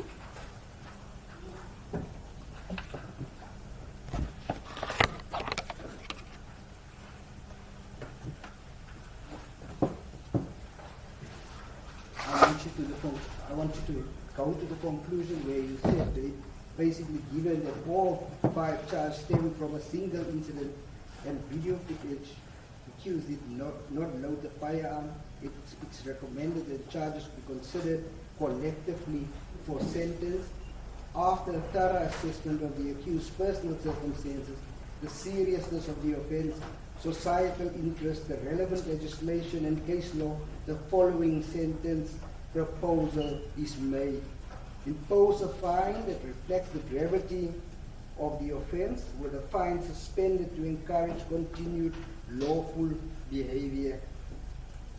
91.2, you said restrict the accused from obtaining a firearm license for a specific period as an ongoing deterrent. And 91.3, you said require the accused to make a monetary donation as restoration to gun-free South Africa, an NGO focus on reducing gun violence in South Africa. You are recommending that the accused pay his way out of jail in this conclusion. Is that not correct? What I am concluding is that jail may not be the necessary approach to go. There is a reason that there are fines. The Act prescribes the fines, and if one can then argue that every person who can afford it can pay their way out of jail, where it is one of the allowed options within the Firearms Control Act for these contraventions. So the more affluent ones must remain outside jail, the poor ones must go straight to jail because they can't afford it. I think that Let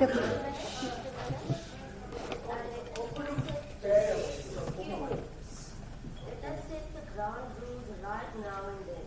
Right now.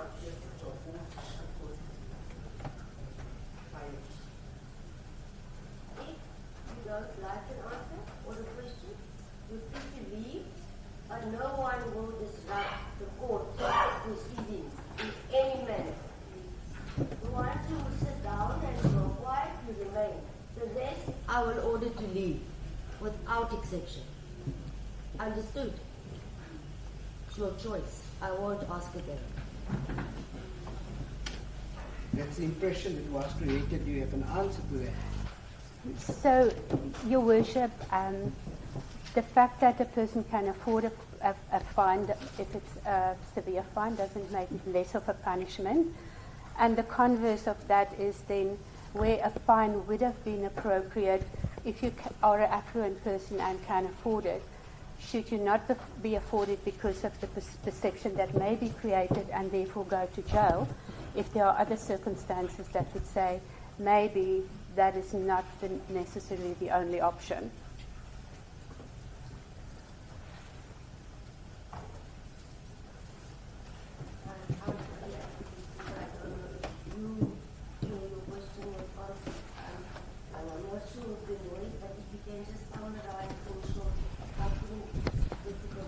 Apologies, Your Worship.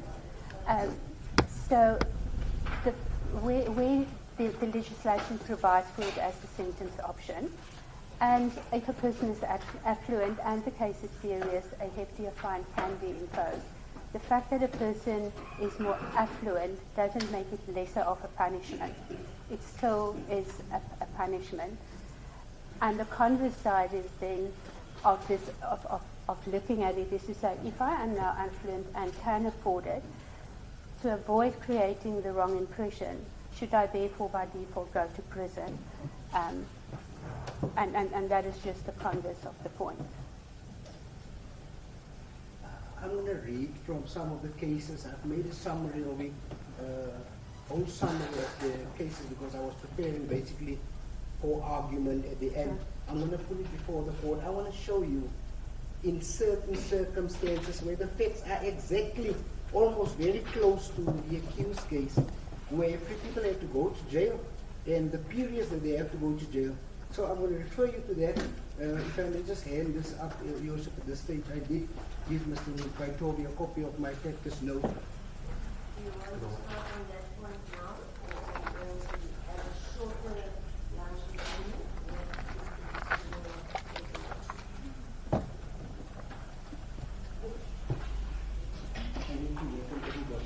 Yes, then the court staff and media, I need to observe I all mean, the the rights. court sends you, this is an opportune time, I have no objections to taking this phone Yeah. now. Confirmed, it's not a practice note, there's an article that is handed to my colleague, Mr. Kaitobi, by the prosecutor. I haven't read it as such, I've actually brought it.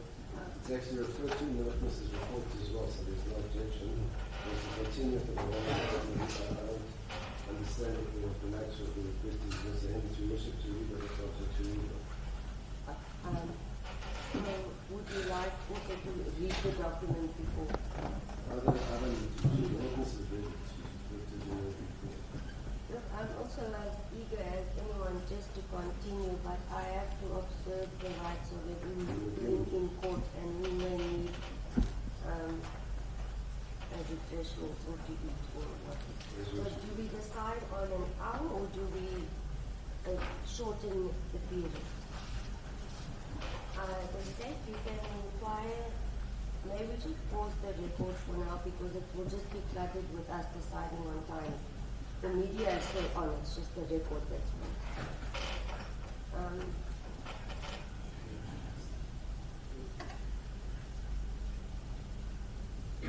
Okay, may you just please give me an indication?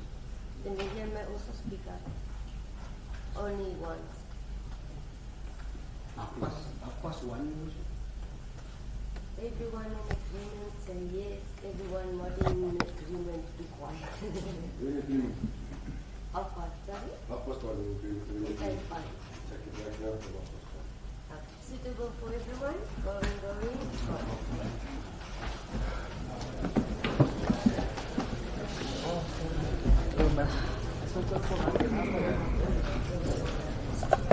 What did you do?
supposed to write? Report correctly, Abangile language. What? Because you don't report correctly. I go, ma'am, what did you do?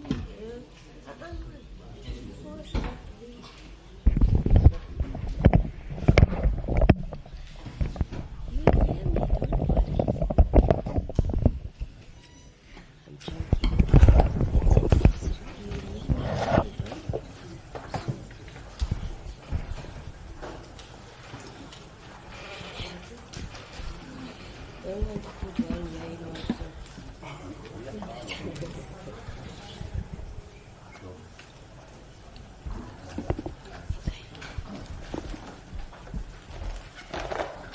Everyone ready for us to proceed? Hmm? No, but I'll have to.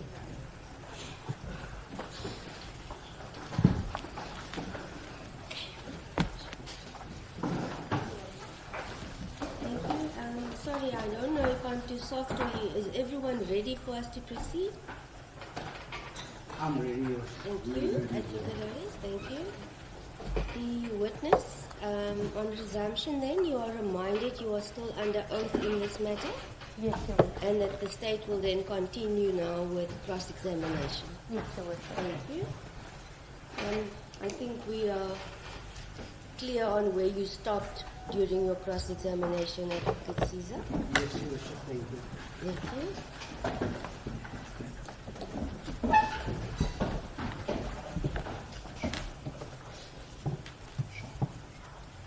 Mrs. Thompson, you made part of your recommendation is because the accused didn't load the firearm himself. It was handed to him. He had it for a relatively short period of time, etc. Is that correct? That would be part of the consideration, if that's correct, Your Worship.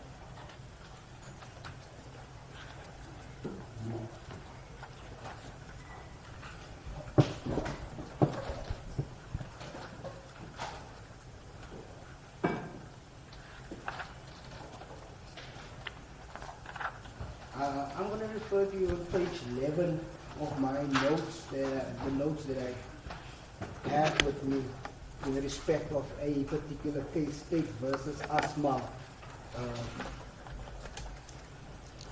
It's the second paragraph on page 11. It's referred to as State versus Asma. Most of the references are the footnotes in case your worship wants the citation of the particular case. Page 11 of the document I handed up. Yes, okay, page 11 is on top. 11 is right.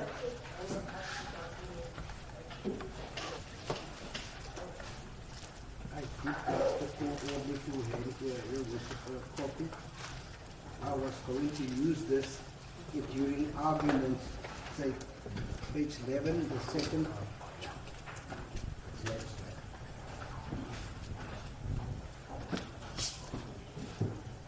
Citation is at the footnote.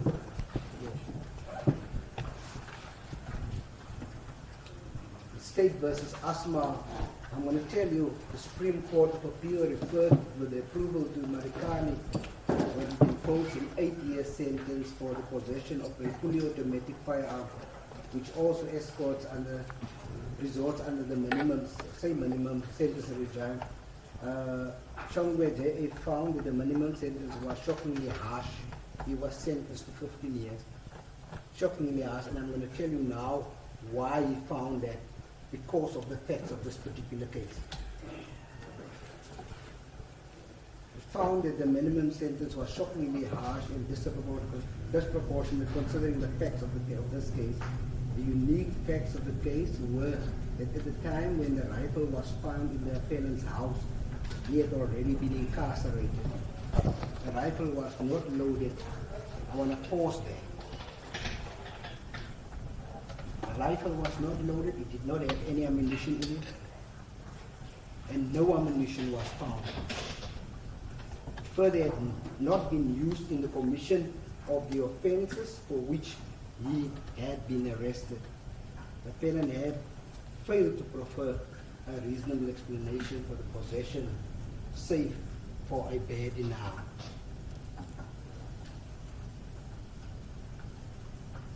I'm going to explain to you why this case is very similar for a very short period of time.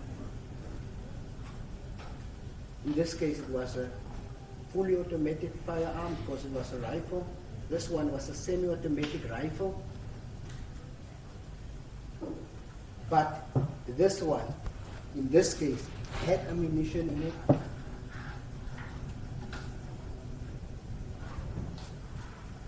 And the facts you referred earlier to, first I want to hear your comment on that, and then I will get to the actual facts that you referred to. Do you have any comment? Is it similar to the situation? Part of it would be to understand how he got hold of the rifle, what was the purpose of getting hold of it, how did it get, it was a really short period of time, but it was in his possession, so it probably stayed there while he was in prison. So although there may be similarities, if you look at the whole situation, it is not exactly the same. Emphasis upon having it for a short period of time. Is that correct? What was the period? Is the short period a month, a minute? I'm going to assist you now. I'm going to go to a next case where they actually indicate how long the person had the firearm in his possession, which similar sentences were imposed. Okay. Where did you get the facts of this case? Did you follow the case? Or how did you manage to get a hold of the facts of this particular case? So part of it was looking at the videos. I've already done most of my report when I got the copy of the judgment, but I scanned through that as well.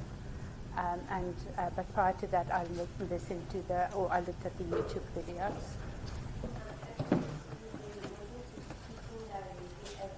Sorry, Your Worship, my fault.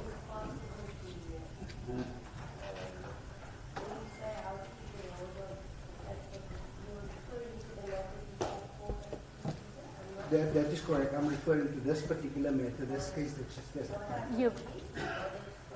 I initially, Your Worship, listened to the YouTube videos.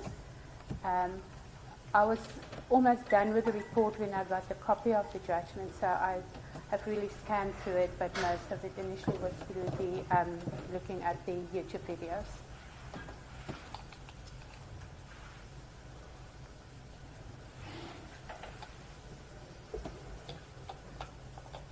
You refer to one spent cartridge.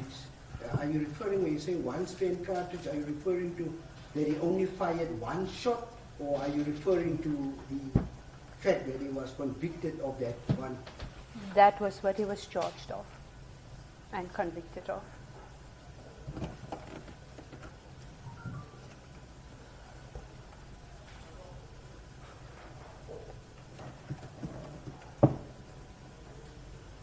Where you've seen the videos, that's correct? Correct. You are aware that he fired actually with two different firearms, and with the one firearm, approximately 14 to 15 shots were fired with a handgun, and then with the firearm, the other one, the rifle, 7 shots were fired. Were you aware of that? I saw the video where the celebratory shots were fired, Your Worship. There was no other charges relating to a firearm relating to this matter, so I focused on the charges in front of the court in this matter. If there was anything else, to my knowledge, there was no charge relating to that. The evidence, both videos went in, the evidence showed that he fired with two firearms. And it's perhaps, Your Worship, not for me to ask questions, but I can also not recall that there were ballistic evidence linking the other firearm to the accused. Regardless, you saw the video, more than one shot than there was. Is that not so? That is correct.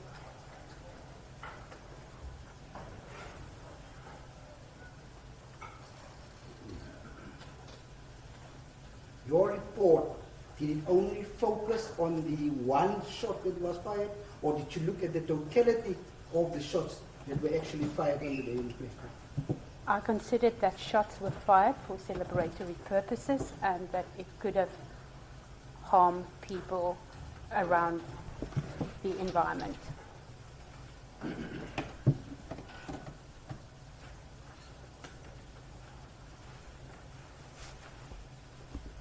So I'm informing you now, it's approximately 22 shots that were fired.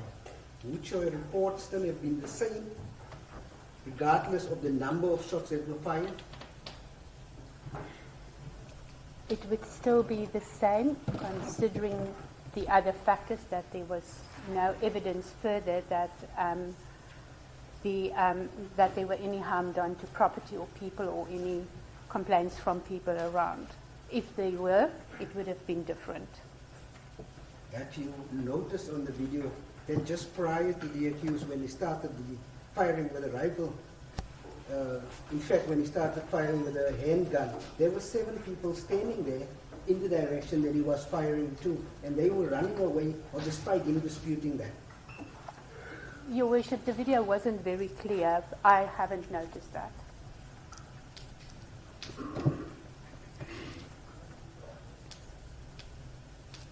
If you were aware of that, would you have considered it and put it in your report? That some people were scared. If there were evidence with that regard, I would have considered it, yes. Yes. But you did not notice that. In other words, you did not consider it. And there were not evidence in that regard that for what reason the people ran. I don't know what the reason might have been. It could be that they were scared. It could be for other purposes. I don't know. It was very obvious, ma'am. You didn't see it. It was very obvious why they were running. It would be a consideration, but part of that, again, would be coming back to the considerations in terms of that's the potential harm, that people could have been harmed, that people were scared. But the actual harm in the end, Your Worship, is that there were no injuries and facts which would have been a much more serious consideration and contribution if there were actual harm. According to the accused's own evidence, there were about 20,000 attendees. Some of them were just standing right there in front of him during this incident, prior to him firing those shots. You saw that in the video. It was a big event, to my knowledge, yes, Your Worship. Have you factored that into your report, the fact that there were actual people right there and the 7 in the direction that he was firing shots at? Unless I've misunderstood, my understanding was that the shots were fired in the air and not at people directly.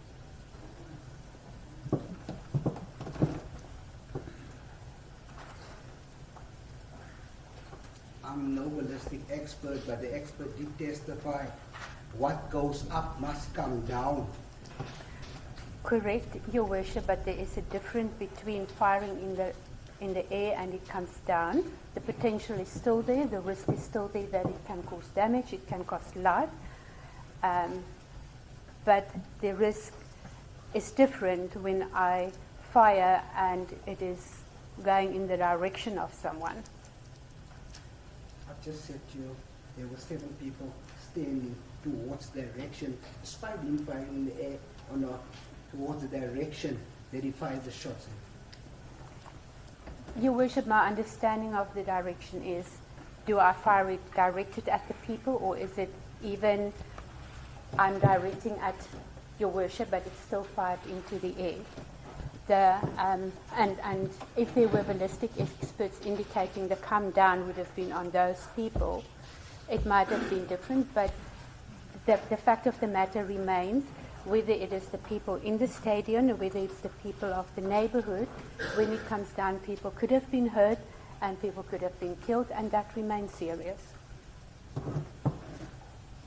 Are you aware that the Sisa Picasso Stadium where the incident occurred is in a very condensed, right in the middle of a community, very condensed community, right outside, it's houses right around that place? I am sure there were people around because the charge sheets were also very clear that it's not only the people in the stadium but also the people working there, the supporters, the people from Gear House and the people from the Ndansane community that could potentially have been impacted by that. Did you appreciate the nature and the danger that was actually present at the time when these first shots were fired? The possible harm to others, the degree that harm could have caused if somebody did get injured. I did indicate in my report as well that as part of the seriousness, not only injured, it could have resulted in the loss of life. It is serious.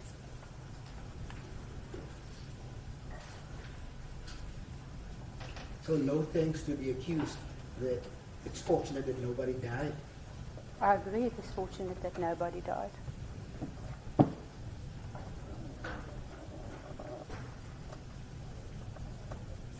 After now sketching the scenario, do you still maintain your report as to that we should either pay a fine to a gun NGO, gun-free NGO, and so on?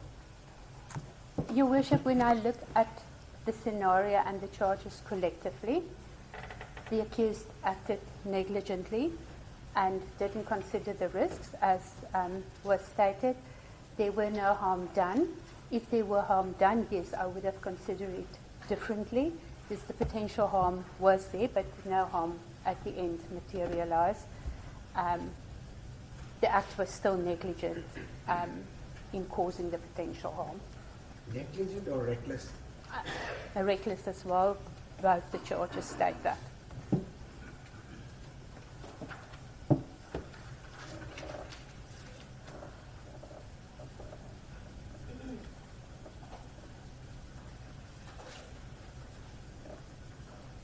I'm going to go to page 15 of the report, not your report, the one that I've handed in, because we are discussing cases of a similar nature. Okay.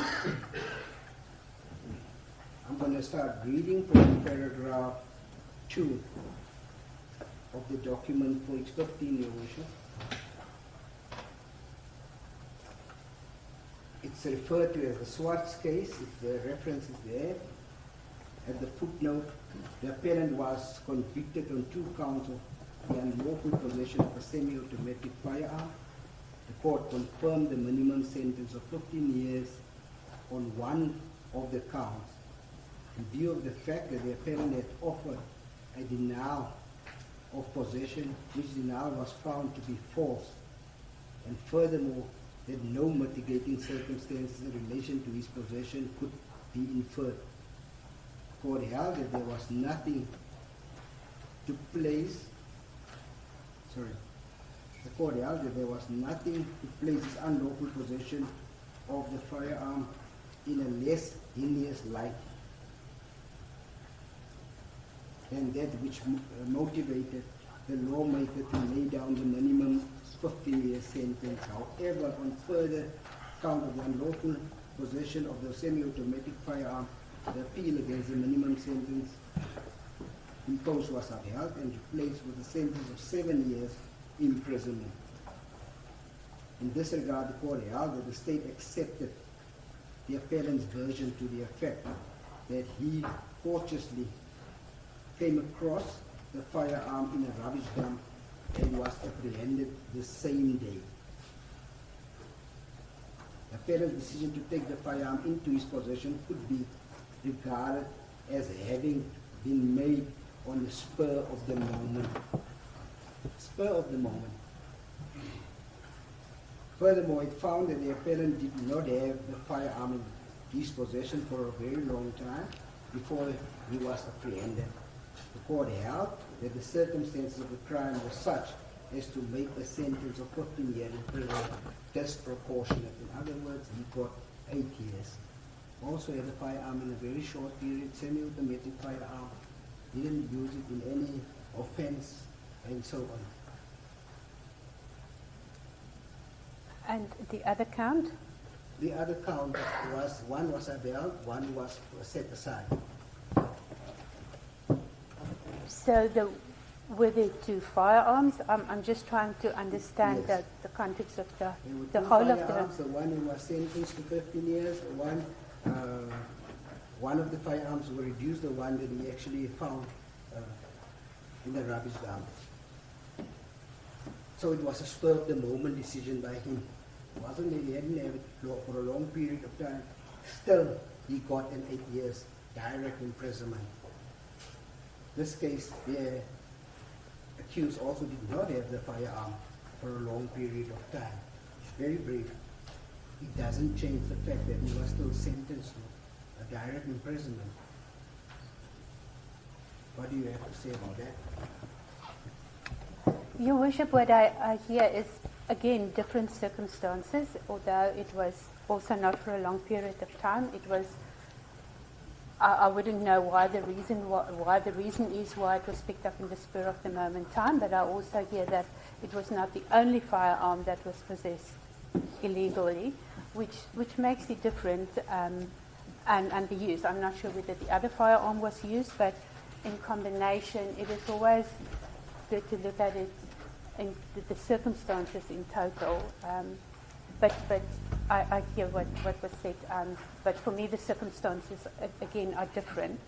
I'm not sure whether it was an illegal firearm, whether it was seized to the state, what happened to it, which may also make it different.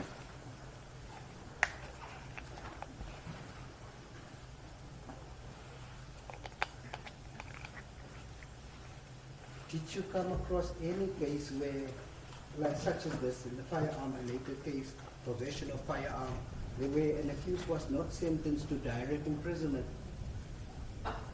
and actually given a fine and to pay to NGOs and so on and so on? As I said, I haven't come across, Your Worship, to any case where a charge was laid and the firearm was used for celebratory shots. Have you come across a case where an accused was convicted of being in possession of a firearm, whether it's for celebratory purposes, whether it's just social, whether whatever reason? Have you ever come across the case where an accused was not sentenced to direct imprisonment for being in possession of a firearm, whether it's just for a minute, for 10 minutes, for 20 minutes? Your Worship, I have not. Most of the cases that I've seen were also not only the firearm possession case, but most of them relate, it's in the context of other crimes that were committed with a firearm. So the possession forms part with that, and then a sentence of imprisonment is also imposed for that. I haven't come across a case where it was purely just for the possession of a firearm. Thank you for that submission. But in this case, other crimes were committed. Shots were fired, reckless endangerment. You saw the different charges, failed to take precautions and so on. So isn't that basically what you are saying?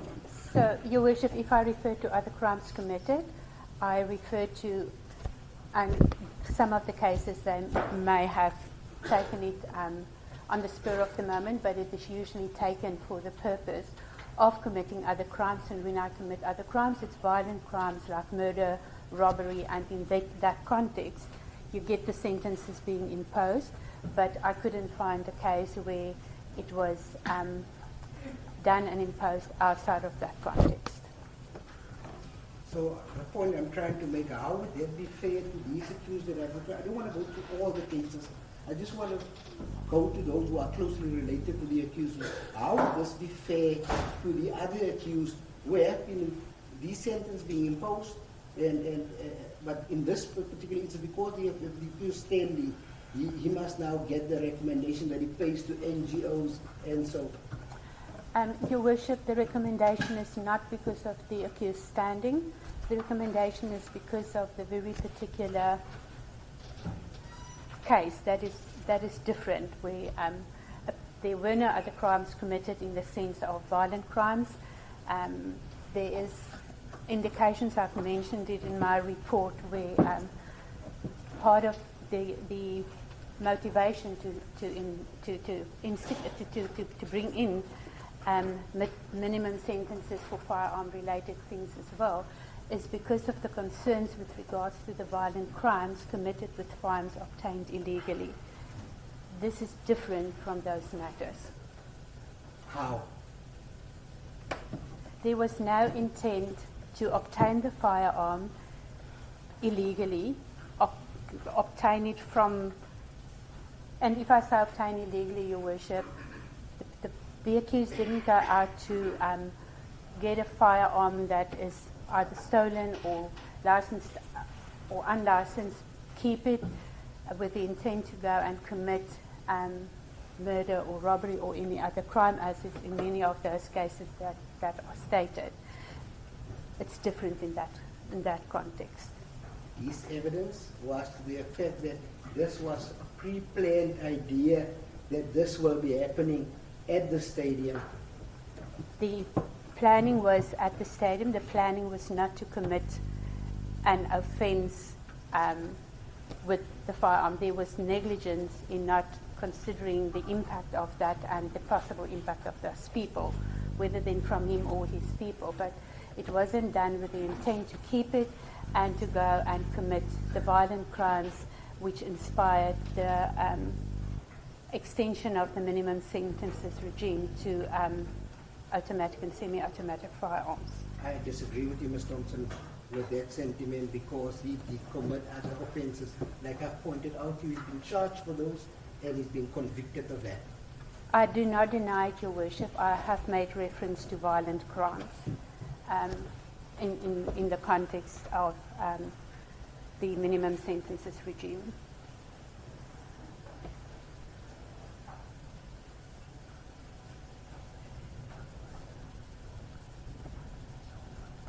I want to go to your report on page 33.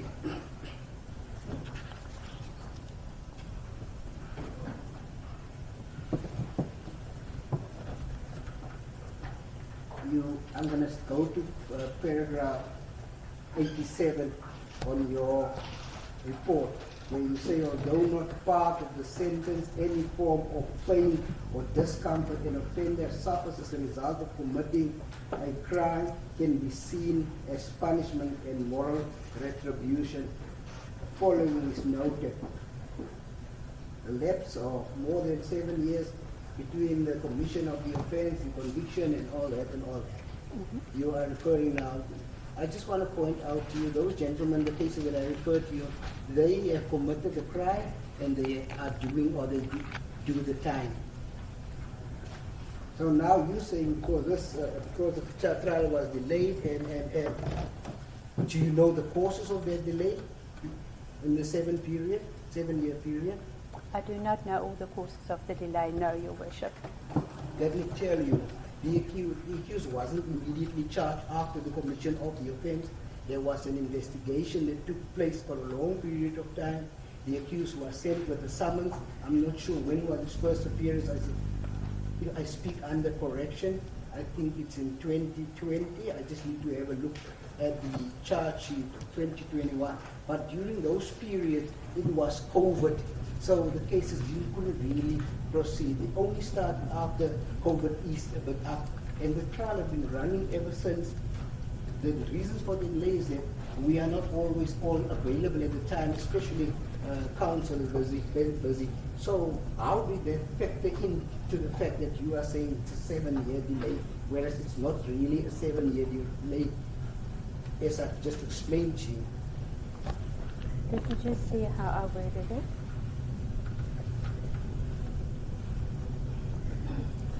I indicated that it was a 7-year period from the commitment of the offence to the conviction, including all those things for the thing. But irrespective of the reasons, the reasons why it was a delay, it doesn't mean there's not an effect on a person, and that is what I was highlighting, that lengthy cases or cases that go over a period of time have an impact on a person, which is just that consideration. You also referred to the humiliation suffered in public and by the fact that he actually appeared before court and so on. He was convicted by the court, and the humiliation comes from that perspective. Apologies, Your Worship. The conviction the accumulation comes from the conviction. If he was convicted of a crime, and a person in his position where he also would want to encourage people not to commit crime, young people, it impacts his credibility to do so.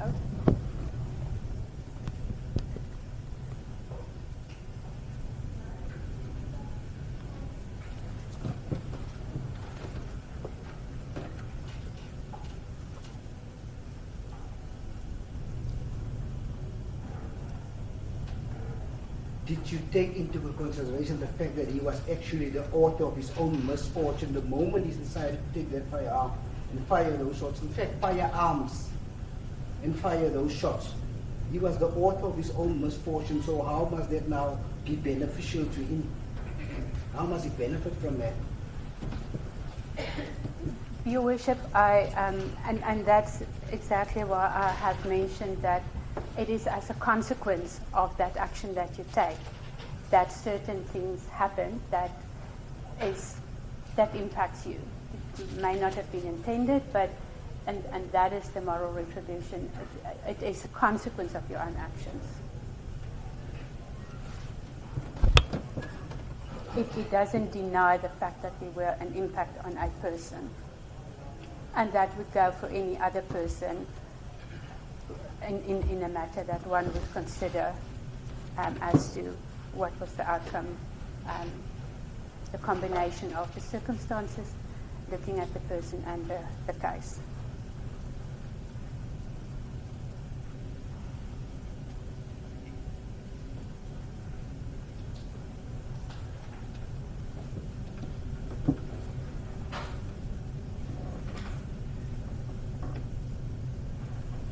Also said that also one of the reasons is that the accused wife and his children and family might suffer financially because the wife is a stay-away at home wife. She basically received an allowance from him. That is also part of the considerations that you have taken into account. Is that correct? Your Worship, what I have indicated is that when imprisonment is a consideration, there are implications.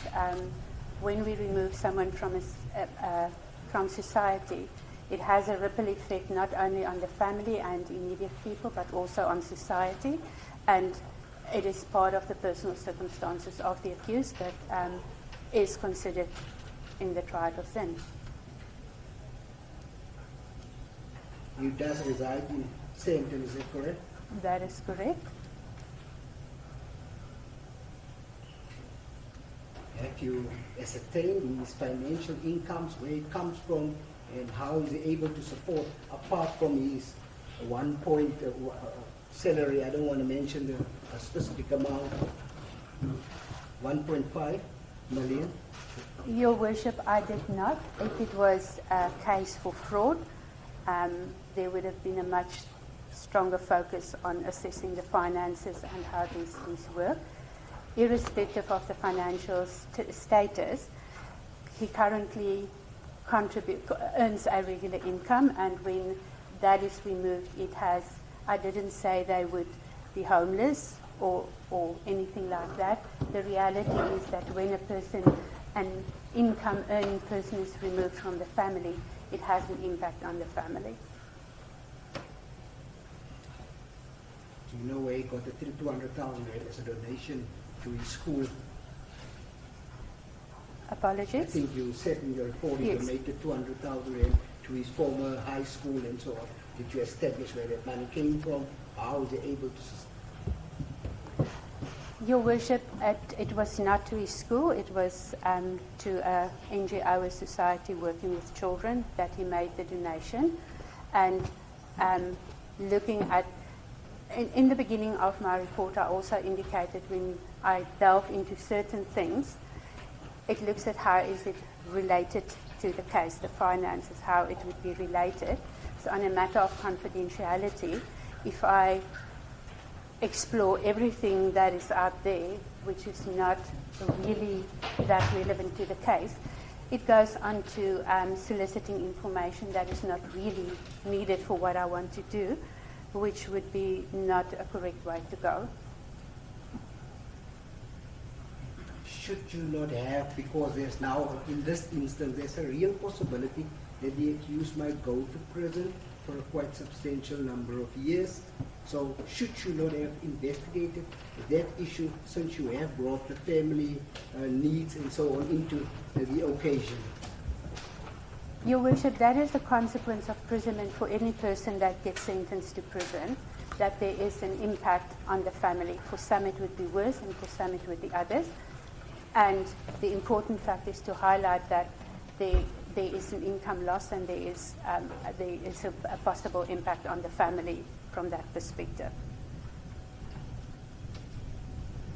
So it may be worse for some families than for others, but it certainly impact the family and their way of living. The age of the accused wife, if you determine that, his wife, how old she is, and whether she is employable, should the accused not be around. Your Worship, that is in my report. I have indicated that she is currently a full-time person, but that she is, that her career, she paused her career to look after for the children, and that she also prepared herself for re-entry into the career. And listening to the question, I never said that they would not be looked after. I just said that there would be a financial impact on the family.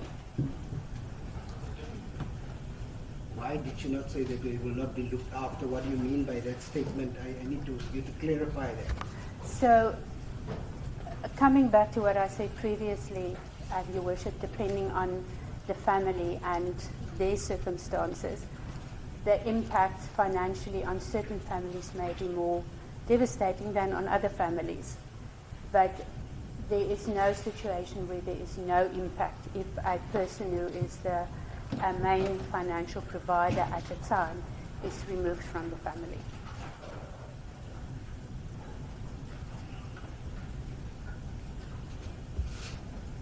I want to go now to the issue of remorse that you refer to page 19.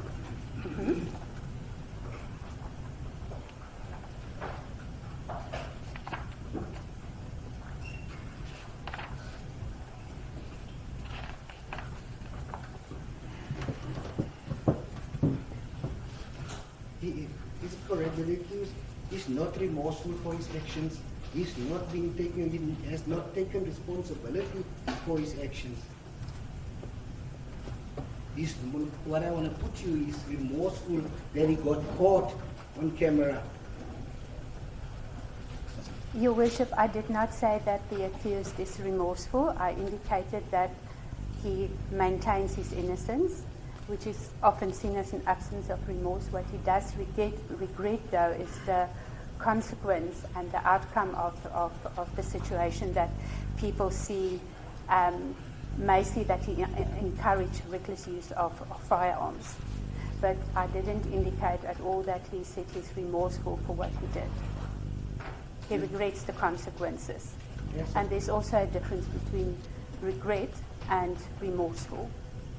Is remorse not one of the factors that should be taken into consideration? In fact, a very important factor when it comes to rehabilitation and deterrence and so on.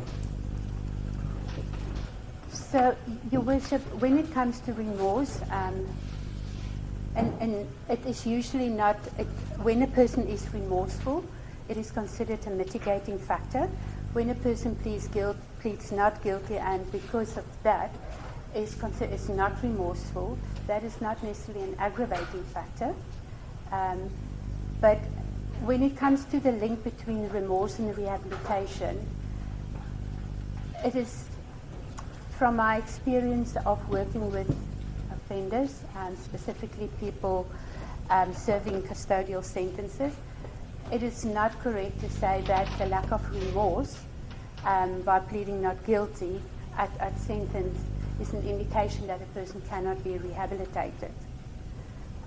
Your journey that you will walk with that person is different, and it's really based on a very basic principle of social worker that when we talk rehabilitation, you always start where your person is. And if the person, say, is not guilty, he's not remorseful and he's not guilty. That is where you start, and from there you look at your rehabilitation journey. But it's not an indication that a person cannot be rehabilitated, because when it comes to a plea of not guilty, for that purposes there could be various reasons for it, which is not always known at the time. And I think a very good reason, or a very good example recently also hitting the presses, was in terms of the murder of the late Mrs. Marika de Klerk, where the person convicted of the murder has been seen as very unremorseful. He pleaded not guilty.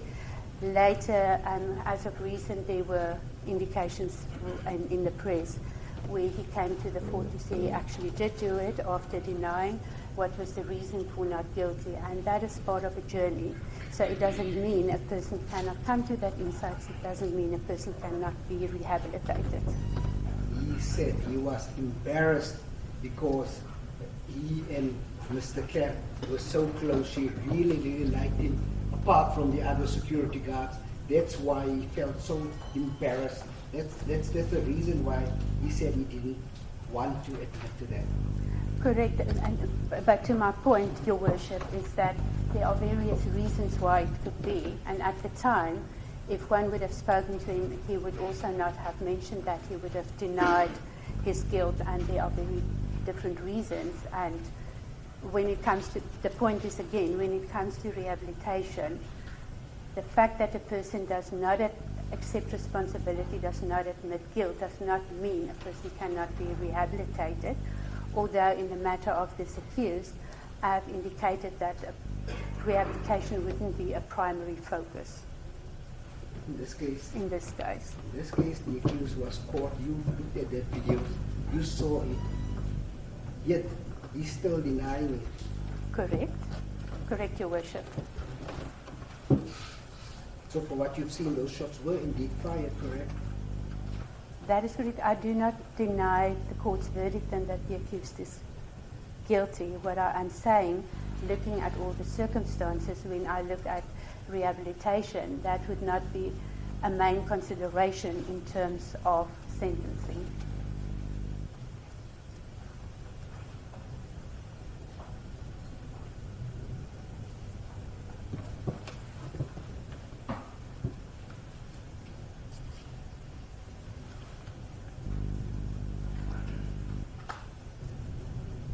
Where's your practice situated, Mrs. Thompson? In Johannesburg.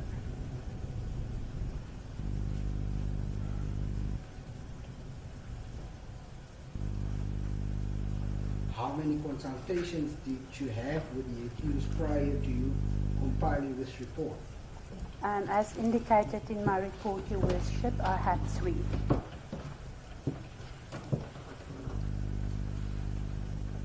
Where did these consultations took place?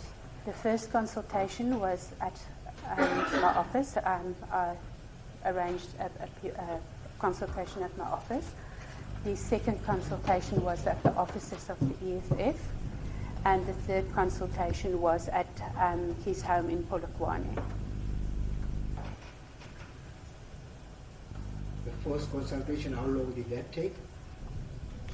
Was probably about an hour and a half.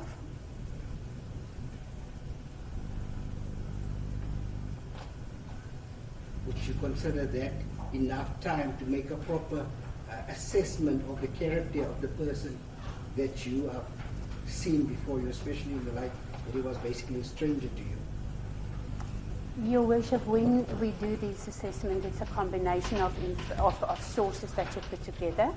Part of it is the consultation with the accused, and then it is consultations with collateral witnesses to obtain additional information and to also confirm information that you've obtained. And we would, from my perspective, I would never do one consultation only. I'm going to get to the collateral sources. You are jumping the gun. The question was that sufficient time, an hour and a half, to make an assessment of a person who just arrived in your office?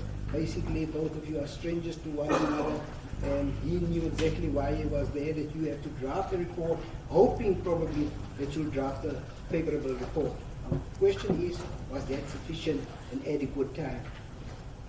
Your Worship, no, it is not, and that is why an assessment is not done on the first interview only. The first interview usually focuses on starting to get information, get to know the person, explain the process, explain the expectations, and to explore other information and resources that I may want to speak to.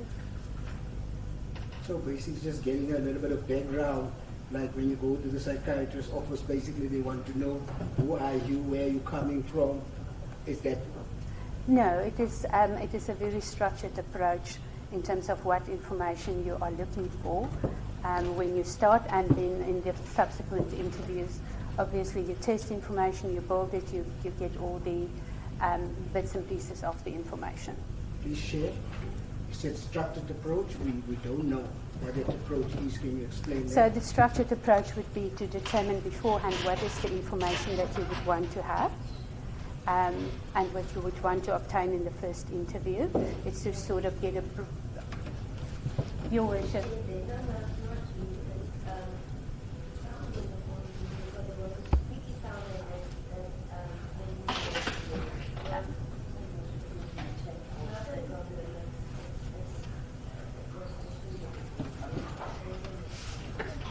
Sorry, Your Worship, and I forget to turn to Your Worship every time after a question.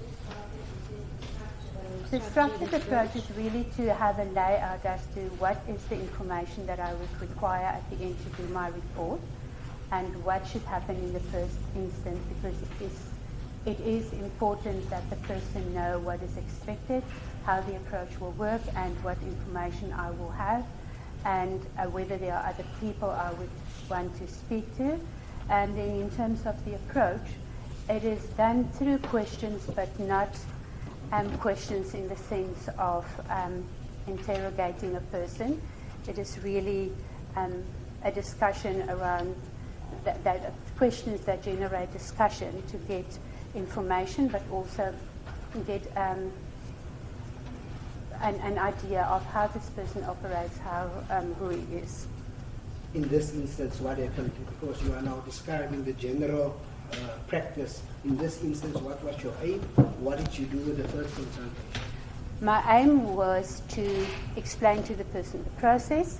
My aim was to obtain information in terms of starting with the process, information in terms of his life, where he's coming from, his background information, and further to obtain information in terms of who are the people that I can speak to, that he can give me the contact details. I would like to speak to his wife. There are friends or colleagues that I would like to speak to. Who can I speak to? And that is the standard approach that is followed for all other cases, and that was the aim of that session. So in other words, the information that you got who to speak to, which collateral sources to speak to, you got from the accused. Is that correct? Your Worship, we always get it from the accused. We can ask specific questions to help in selecting the people we can speak to.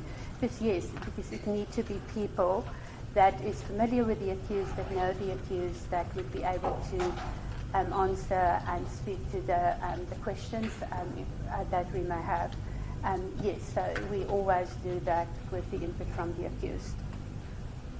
And the people that he gave you, it's basically his wife, you said, his two employees, the names? I always speak to a partner if a person is in a relationship. So that was my question, my ask. So I need to speak to your wife, not he gave me to say speak to my wife. Okay. The other two, what you said was his friends?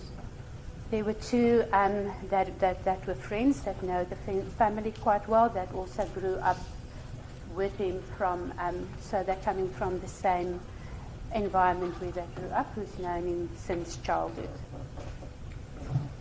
And two of the employees? Two of businesses that where he is involved with, that he, yes. They rely on you, those two?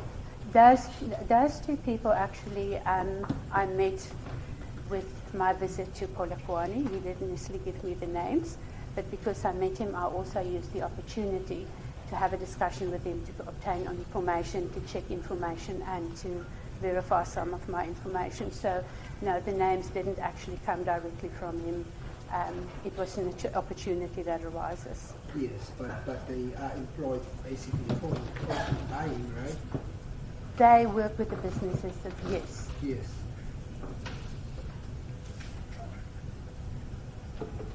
I'm sure they must have glorified him because they are dependent on the accused, those two that you spoke to. Is that correct? Well, my experience was that they answered my questions truthfully in terms of how they experienced the accused, but also in terms of general, the community. As I mentioned, I also speak to people to verify information. So for some of the information I have asked of them is about the community and the community where these things are, these businesses are. If I observe something, I would ask, but what is this about and how does it work? Those things also in the bigger picture gives you an idea of who the person is. They would be affected if the accused is not around, is that correct? One can say they would be affected, but the feedback is also that they run with these businesses, so the accused is not that much involved. So in the long run, it may impact sustainability of businesses, but they can also, because of their positions, continue to run with it. So I've never received the information to say if he is not around, the businesses will go down, but rather than there may be an impact because there may be guidance required, but that they can independently run with it for a period. The wife would definitely be affected should he not be around, correct? Well, he is in a relationship with the wife. It's part of the support. It's not only financially. And if you remove someone's partner from for whatever reason, it always has an impact. The second interview said took place at the EFF's office, is that correct? Correct. You only spoke to the accused when you were there. I spoke only to the accused. I had an informal discussion with the person, I think, supporting him and who was arranging my access to the building. But that was an informal discussion. My purpose going there was to have an interview with the accused for purposes of my report. How long did you spend there? I'm not sure, but it was at least 2 hours.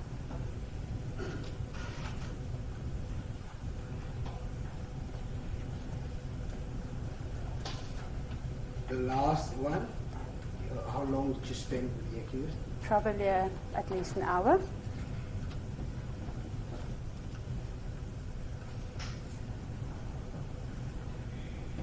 You said 2.5 on my maths. In total, you spent 5 hours with the accused, if my maths is correct. More or less, yes. Yes.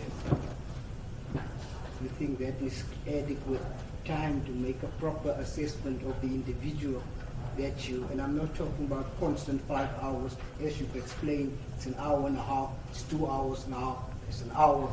You think that is proper or adequate time to actually say that this person is a good person, this is a bad person, when you've spent basically an hour or two per session with a particular person? So, Your Worship, the aim of it is to obtain information about the person, where that partly comes in, but also his personal circumstances. It's not to determine whether it's a good or a bad person. It is to indicate which things are at can risk repeat offences, which things can mitigate that, and also to indicate if there are any factors to be concerned of, to be considered. It is not to make a judgment call on the character of a person as to good or bad, but looking at all these things, and that's why it is not only, we do not only rely on the interviews with the accused, and that is why it is also not a fixed session of 5 hours, but obtain information, see what you further want to know, see if there are certain things that may not make sense, speak to other people to get information, but also to validate and certain things, to clarify if I have certain questions. So it is a whole process that is followed. It is not just I am meeting a person for 5 hours and I make a decision, and you base it on the information that you have to do your assessment. I want to put it to you that 5 hours is inadequate for you to compile a report like such as this, as if you are saying that this particular person is there, because you spoke to a few friends here and the wife on the other side, and employees, which I do not think is the proper sources that you should have consulted other than the wife. Your Worship, from a social work perspective, the starting point is always with the person, because that is who it is all about. And the best way to get to know a person is through the eyes of others, because obviously you do not get information from other people prior to having spoken to the accused itself, because you wouldn't know what to look for, what to listen for, what to ask for. And similarly, I wouldn't necessarily know what is the process that a prosecutor would go through to prepare for a case. I think similarly other professions wouldn't necessarily know the detail of the processes that we approach in terms of getting that information. And for me, I will sometimes, depending on the case and the person, because people are also different, 2 hours or 3 hours may be sufficient to get a very good idea.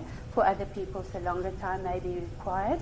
I will obtain and solicit information until I'm at a point that I feel what answer I'm comfortable with and I can comfortably speak about it. Until that point, I will continue to research, speak to the person or collateral sources until I am comfortable that I have a very good idea as to what I can, of the information that I bring to the court. What did you expect these people to say, the wife and the 2 employees? You wanted them to bite the hand that feeds them, basically. Your Worship, I did not expect them to say anything particularly. I do expect them though, and I always explain that to the people as well, what is the purpose of my questions, to answer honestly and to give me the information.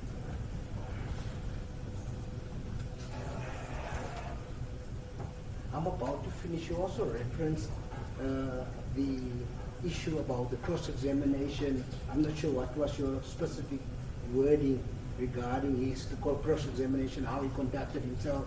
Yes. I didn't get to understand what you meant by that. So, Your Worship, what I have indicated that when it comes to the accused's motivation, the things that drive his behavior is a need to be right, to make a difference, and to protect people. So when he sees wrong behavior, he will address it, and he wouldn't hesitate to do that. And I think there are ample examples. When he addresses an issue, when he has a discussion or a debate, he are generally able to contain himself, to focus on the matter at hand, to take personal matters aside, and to get the answers what he's looking for in that matter. How would you describe it? However, that is my description. However, when it comes to certain matters that links to what he sees as right or wrong, if he perceives it to be wrong, if it's a matter that he is very passionate about, like respect the dignity of people and those type of things, and people touches on that or he perceives a wrong, his behavior may be different, and people will see that as, and that is what I was explaining to say. He will address it at the issue. He can be seen as aggressive. Is that the word you're looking for? No, it's what people may see it as aggressive. It's not necessarily aggressive. It is. You will see frustration. I just need to get the exact wording, but you will receive a reaction and he will act out. And that is what I mentioned, and that was what also was observed on the cross-examination, and it was also observed when he addressed the people after the conviction. He would make remarks that would either try to address what he perceived wrong at the time, and he would react to that, or you would pick up the frustration with that. Mr. Thompson, I want to put it to you playing with words in a fancy way. The accused, do you perceive him as rude after watching all that? Aggressive? Bit of a bully? It's irritation and frustration that was coming through, and sometimes self-righteousness where he feels that he's right and it's his point and he's the one that's right. That's your fancy way of describing it. That is how I perceive him, and also how I've experienced him. Lastly, I just want to go to your report. I just need to see where it is where you describe how the accused does not like noise and so on. He brings noise wherever he is, so what do you say about that? Your Worship, I didn't say he doesn't like noise. I said he's sensitive to it. So if the noise gets too much, he will afterwards have to have a period where you just quiet down, do the things that he does to just quiet down. So he will not be the person that you would see that is surrounded by noise in a noisy space all the time. He will, he needs some quiet time as well. And you didn't say that he's noisy. You did mention he was bringing noise. I'm not sure what that means. He himself is noisy. Would you not agree with me when he does do what you said, just describe, like the speeches said outside after the appearances? And when I say noise, it is noise in your environment, in the environment where you live. And in that context, I have put that context he was within the context as to where he was growing up. That was a small house with many people, with a lot of noise. So when he's in his living environment and there's a lot of noise, he manages in ways to reduce that noise. And without going too lengthy into the theory, but quite often things that might trigger us, that we struggle with, comes from how we grow up or experiences that we have. So when it's in his home and his environment where he needs to recover, perhaps after a noisy day as well, he would prefer a bit of more solitude and quietness. that you could have fooled me. It just proved my point that you did not have adequate time to assess the accused in order to come to such a conclusion. I'm not sure what is meant, so I cannot comment on that. Thank you very much. I've got no further questions on this witness. Thank you.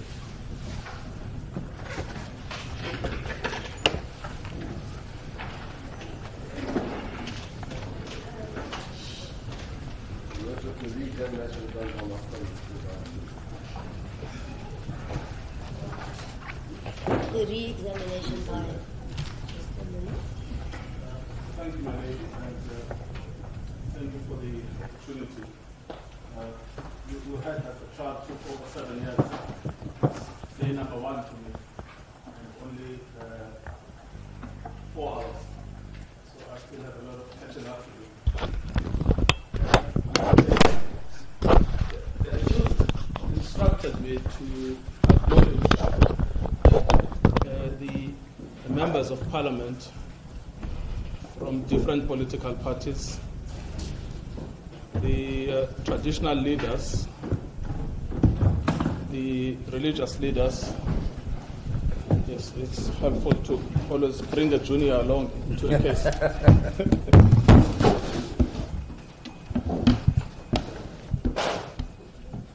Thank you.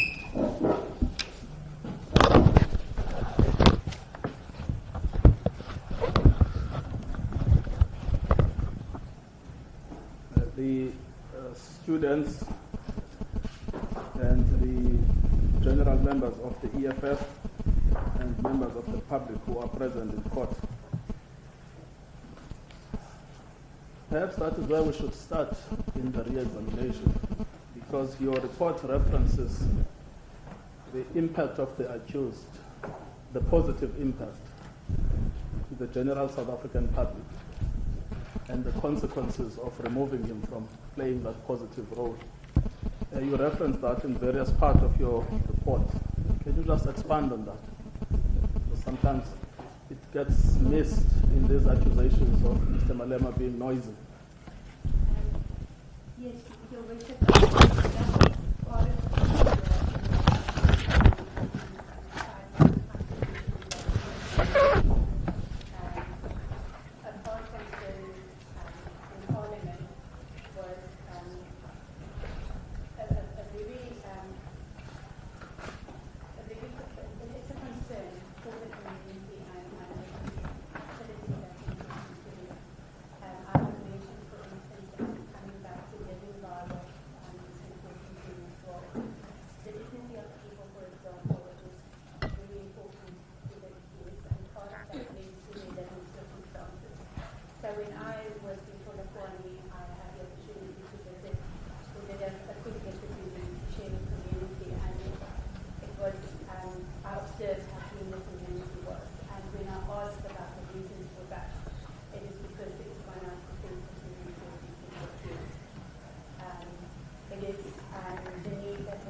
Thank you very much. I just want to expand on the answer you've just given because it's relevant to a theme pursued in cross-examination, which is Mr. Malema is part of the elite, he's buying his way out of jail. But the report you've prepared actually paints a different picture of Mr. Malema as somebody who is a glue in the community, but also as someone who has a particularly unique interest in caring for the poor. Can you explain that? What explains his unique interest in looking after the interests of poor people that have no one else to look after them, and the impact it would have to send them to prison? Your Worship, I think that focus on caring for the poor is a combination of his personality, the things that drive him, also being a protector of the poor and to do what's right and to help them. But that would also have been informed by his life story and the way he grew up. And Yes. So just expand on that life story because I think it's also been overlooked. Part of the life story is two components. The one is that he grew up in economically challenging circumstances. They were a poor family. He became involved in politics very early, and part of his drive for the politics was really when they started off very early and trained. What they were working for is a better South Africa if the apartheid regime had come to a fall. We are now, I don't know how many years into a new South Africa, and when one looks at statistics, those people are still, there are still a lot of inequality, there's still a lot of poverty and people that are poor. And by the way he grew up, he continues to be a voice and to drive and try and change those people who have not seen the change after.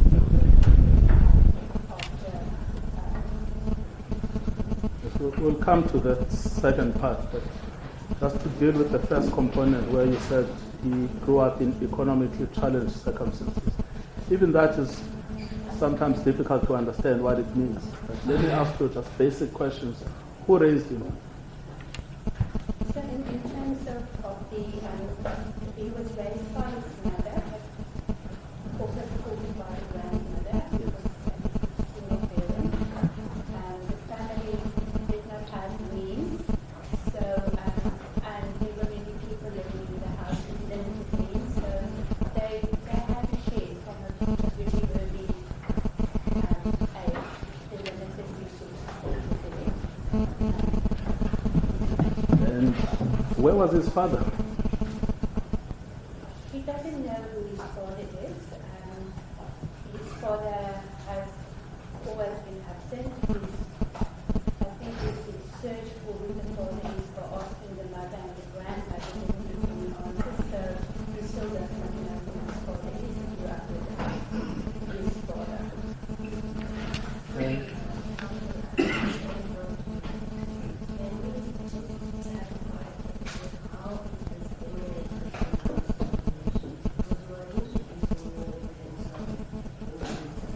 No, it is in the report. Yes.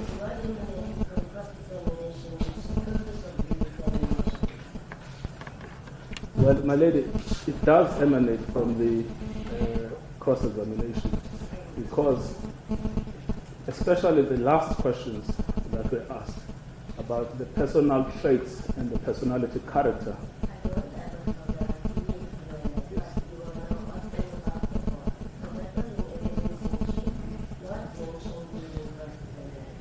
No, my lady, the only reason this is very crucial is because if you recall, when the witness responded to say what are the trigger elements to Mr. Malema, he said it is the circumstances in which he was raised. Yes. Now I'm asking, what are those circumstances in which he was raised? That's true. Yes.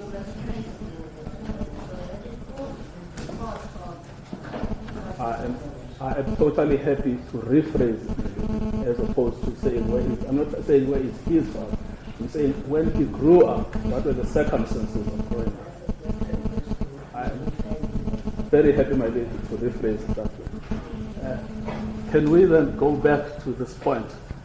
Because you mentioned that he has particular triggers that explain his behavior. Remember that he's being accused of being a bully. He's being accused of being aggressive. He's being accused of being loud, of being noisy. And then your response is you have to understand what made this man. And one of the factors is his upbringing. Expand on that. So the upbringing was in poor circumstances. A number of people sharing a small house, influential people with his mother and his grandmother. His mother had received a grant. His mother was a domestic worker, so the income was low, and some of the aunts had from time to time positions. Had a grandfather at his birth. He never knew the grandfather. He left the family, and he never knew his father, so he also grew up without a father figure.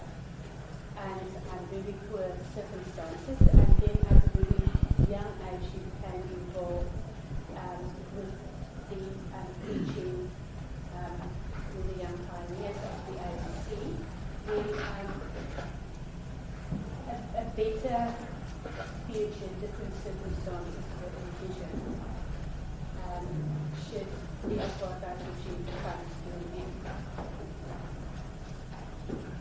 So sharing with people, fighting for the poor, things that and growing up as well in a unique living, focusing on the community, both his mother and grandmother, despite his circumstances, and his focus on the community. That continued, and that is part of the drive and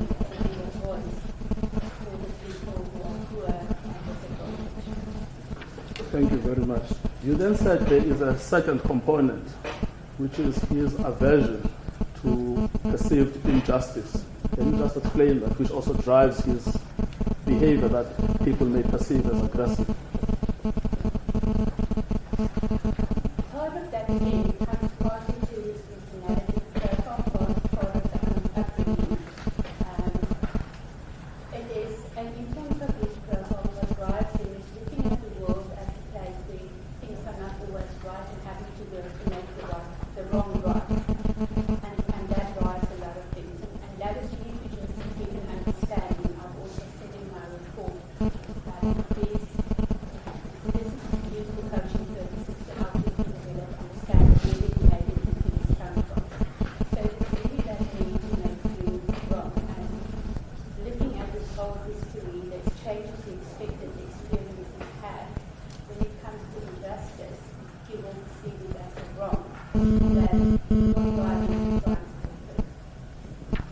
Thank you. And the allegation that he is a bully, how did you perceive it as a person who's actually studied his personality? So when people are out there, we can put different labels on behavior in terms of whether it's bullying, whether it's aggressive. It also depends on how you perceive the information. So what people see and how they perceive it is different. They see the frustration, they see the irritation, they sometimes see the self-righteousness where he believes that he is right, although he might not be right. But that is what people see, and then they put labels on it to how we want to explain it. But what is your own opinion as a person who studied his personality? So, in terms of my experience of the person in my work with him, I have, as I've mentioned in my report as well, I have experience with him to be approachable and forthcoming with information. There were no restrictions on what I would ask and not ask. If there was I didn't agree, he would tell me about that, and we would discuss it, but I never experienced it like that, which is different from the profile that people may see. But yes, the point is still that I've mentioned if there's specific justice and he is perceived to be wrong, he will react, and it will be an emotional type of reaction that can be seen as the source of it may be frustration, but it can be seen as rude or aggressive, how people perceive it when he reacts. Then these two aspects, which is his concern for the poor that is informed by his upbringing and his aversion to injustice, how do you think they will play out in the sentencing, which is what these proceedings are about? Joseph, I'm not sure I understand the question. Yes, but why are they relevant for her ladyship to take into account in sentencing? So, if I put it all together as the two pieces that are considered, he's a voice for the people, yes, and he's serving the community. So, if we then look at custodial sentence, we don't only take out of the equation of family person, but we also take out the person who dedicated his time and dedicated to serving the community, which impacts society, and that is really the link about it, is to fight for the poor, for justice, and to make a difference in society. And if we remove that, the people supporting him, there's a void in terms of their voice, and the project with the community, all these letters are to make things better for the people, maybe in not be sustainable. Yes, thank you very much. Now, I just also want to close this part by dealing with the criticism that 5 hours was too short. My understanding of your response is that when you are doing a personality assessment of this type, it's not just the accused, it's the accused and other people who know him. It's the research on publicly available sources. It's the compilation of the report, and then it's further engagements with the accused. Firstly, am I correct in outlining those steps as being the actual sources of the report, not only the 5 hours? Your Worship, that is correct. It is an approach of getting information, verifying it, and getting it from different sources. Sometimes when you look at sources to verify the information, so it is a combination. And I just want to add that it's not necessarily about assessing the personality of the person. It is about looking at the behavior, looking at all the circumstances of the person, and how that impacts and how you look at that in the context of the crime, what you have contributed to it, or also in terms of society, how it can impact society. A person gets released in society or go to prison, and that is where the combination of everything comes together. When it comes to sentencing recommendation, it is really looking at all of it, but in assessing it, it is a combination of speaking to the person, speaking to other people. If I can give an example, when I received information about the soup kitchen, someone used to before the opportunity to go there, I did a research to see what can I do, does these things really exist? Is there a pilot program? Would anyone ever qualify from it? And in that search, I came across to see, they also donated to the Tembisa child welfare. No one disclosed that information to me. I came across to public sources while I was validating other information that I found. And so the correct way of assessing it then is to look at that period in totality. It is to look at the person in totality and the life up to now, and working also from the premises that we are now are influenced by what happened in our lives and the decisions we made as well. So it's really the quality, not the quantity. Yes. And also just to deal with the quantity problem. I mean, when you look at everything you've done to compile your report, can you give a sense of how many hours you've actually spent? Or weeks or months? So as Your Worship, I started off first, before I even started off with the reviews in the case, I asked for a copy of the docket, so I was going through that to get an idea of the evidence, what was their statements and things like that. That took quite a period of time to give a bit of context.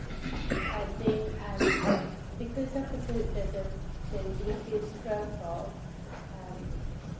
there is a lot of information out there to get an idea and to get someone nothing. So I also spend a lot of time listening not only to the full proceedings but also to YouTube videos where the accused would, the accused would be supported. And I also give there some information in terms of his stance against and the warnings against drug and alcohol abuse.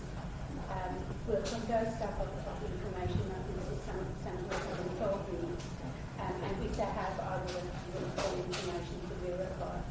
So it's difficult to put a time on it. When I start writing the report, that's probably the most time-consuming part. Because I write something, I wonder about it, and then I wonder whether there's really supporting information for that. I will look for it. I will sometimes speak to someone, or I will search to see whether there's but this is a process. So the purpose of the collateral interviews, apart from getting additional information, is in essence to verify the information that I received from Julius and his wife usually, but also speaking to the wife who did these things, and they would confirm the information that people have. Can you assess the total number? I mean, the thing that stuck with me during that part of the exchange was that 5 hours is too short. 5 hours with the, I spent about 5 hours with the kids, with all the others, with at least have been another 6 or 7 hours. That's excluding the research and the I'm going to add all of that in totality. If I can exclude the writing of the No, include the writing because it's part of your assessment. It's probably in days, probably about 12 days. Thank you very much. Now, you also were taken to task about the distinction between what the video shows versus what he was charged with. And you seem to take the view that what's important for you is what Mr. Malema was charged with. Can you just explain that distinction? Part of that, Your Worship, and again I'm coming back to the profile of the appeals, there is a myriad of information there, and it's very easy to bring in things that's not part of the case or that he's not been charged of, or any other matters that he may be in, and then it derail, I think, the process, because like with any other case, purpose here is to bring the personal circumstances of the appeals to the court and to look at this particular matter. But because of his profile, and I think that also added to the time I spent to see what would be relevant here, what is evidence, and there may be other cases, but is it relevant to this matter, and how do we focus on this matter and not bring in additional things that may not be as relevant, giving up with the application. Thank you for that. Now, there has also been a suggestion that these reports, in other words, reports similar to yours, are a product of a cut and paste. Now, no evidence was produced that your report is a product of a cut and paste. But nevertheless, the accusation has been made and thrown into the air. Can you respond to that? Your Worship, personally, I have a thing about cut and paste, but when you look at the report, there are also similarities that can create that impression. So if I have referenced a specific book, I may bring it into a report.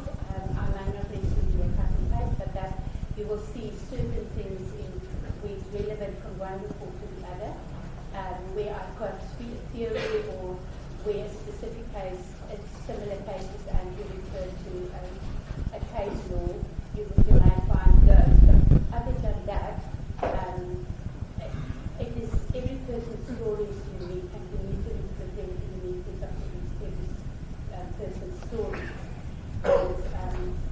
And as I said, from a personal point of view and how I approach my work, and people working with me know that I have a thing against copying and pasting. But if we are to answer this particular report, is this a product of a cut and paste? No, it's not. Now, a lot of time was spent on the cases. Just want to do that exercise because there were 2 or 3 things that needed clarification. To start at page 40,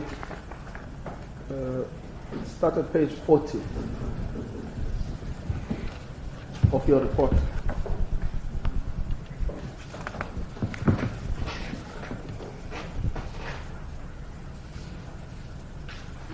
There was confusion in the cross-examination about the relationship between page 40 and page 41. Can you just clarify that first? So page 40 was really a few cases that I've indicated to say that when you work with cases, irrespective of the series of crime, there are sometimes exceptions in terms of circumstances and also the circumstances of the people involved, the accused. The page 41 is really cases that I was looking for to see whether I could find any indications on sentencing relating to discharge of firearms, the reckless behavior associated with it, to assist in the absence of having found anything specifically for the discharge of firearms in the regulatory instance. So it's really just a list of the cases to say I haven't looked at these. Now, there are 2 cases I want to reference at page 40. The first one is the third case of Akko. Remember, you debated that at length with the cross-examiner. And he expressed the view that the fine of 50,000 rand appeared to be rather light considering the offenses. Can you just respond to that directly? Your Worship, when it comes to determining a crime to respond to severity, and I've also indicated at the end of my report that the sentencing still rests with the court. Yes. And that the court determines, based on the information I provided, whether it would be suitable and what would be suitably severe. It is not something that I would propose to the court. I can make suggestions as in this case, but at the end still have the responsibility. My role can never override that responsibility, so it is the court's decision. Yes. But as I understand, you supported that sentence in that case. At a time, yes, but in terms of the amount associated with that, I would never give an indication as to what would be severe or suitably severe, to reflect also the seriousness of the crime balanced with the personal circumstances of the person. So you supported more the principle that incarceration is improper. Correct, yes, Your Worship. Then the next case is the case of Bezos. I think it was the case of Mr. Alex Bezos. That is correct, Your Worship. And you said it was a private prosecution by AfriForum. That is correct, Your Worship. And the sentence there is 100,000 rands fine or 12 months imprisonment, added to a 6-month correctional supervision and a direction to perform community service. Now, is this the case that you also supported that sentence there? A non-custodial sentence, yes. And part of the considerations there, I know there is a big concern with regards to gender-based violence, but also referring to the article of Justice Cameron, where there was very strong sentiments that for certain offences and violent crimes and the violence in prison, looking at the circumstances, sending everyone to prison, and you can often perpetuate the issue rather than make it better and resolving it. It was part of the considerations, and I have also let that consider cases of gender-based violence and how it occurs, and specifically violence, and specifically also it is a big concern, but we want to also there are certain communities that are much more exposed to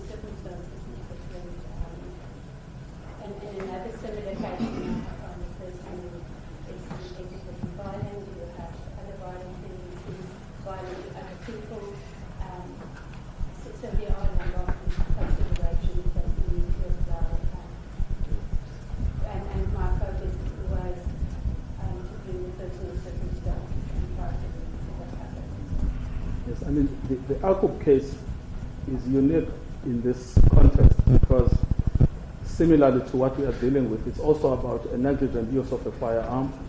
It is also a discharge of a firearm. So which matters? Akub, the third case. Yes.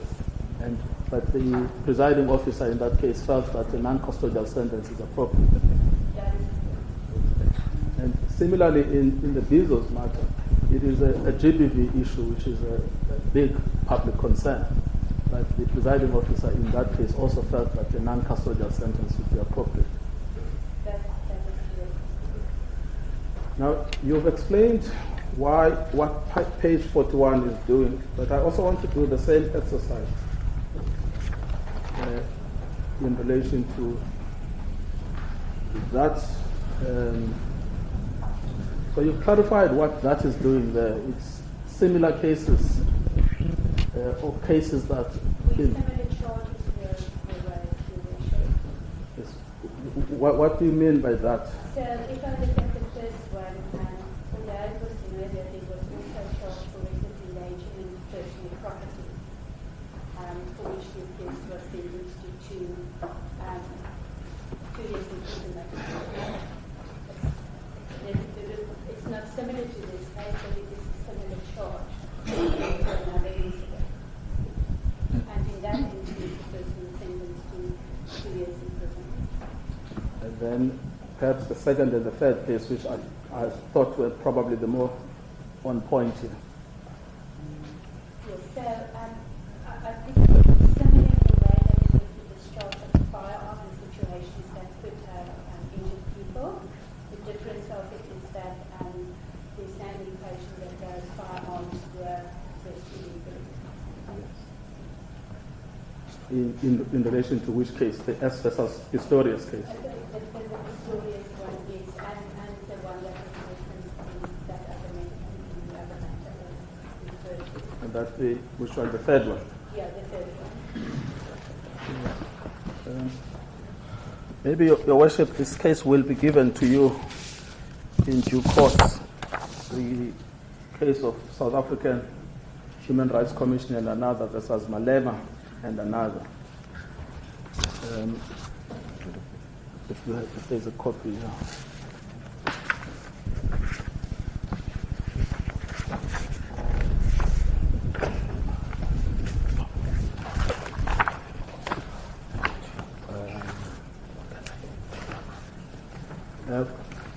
I beg leave to hand this up.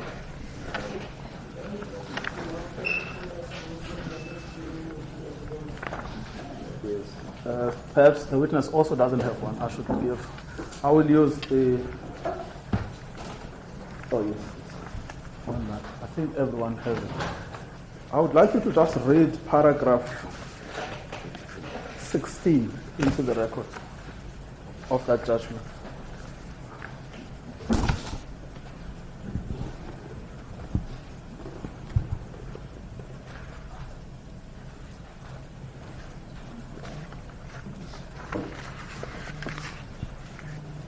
Pursuant to this incident, the second complaint was arraigned in the Kyle Magistrates Court on a charge of assault of Mr.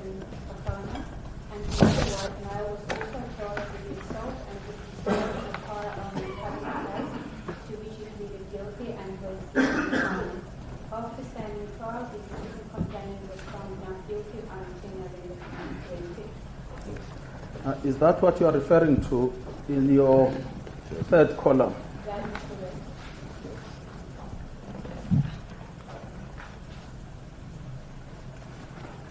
Now, if we could then go to the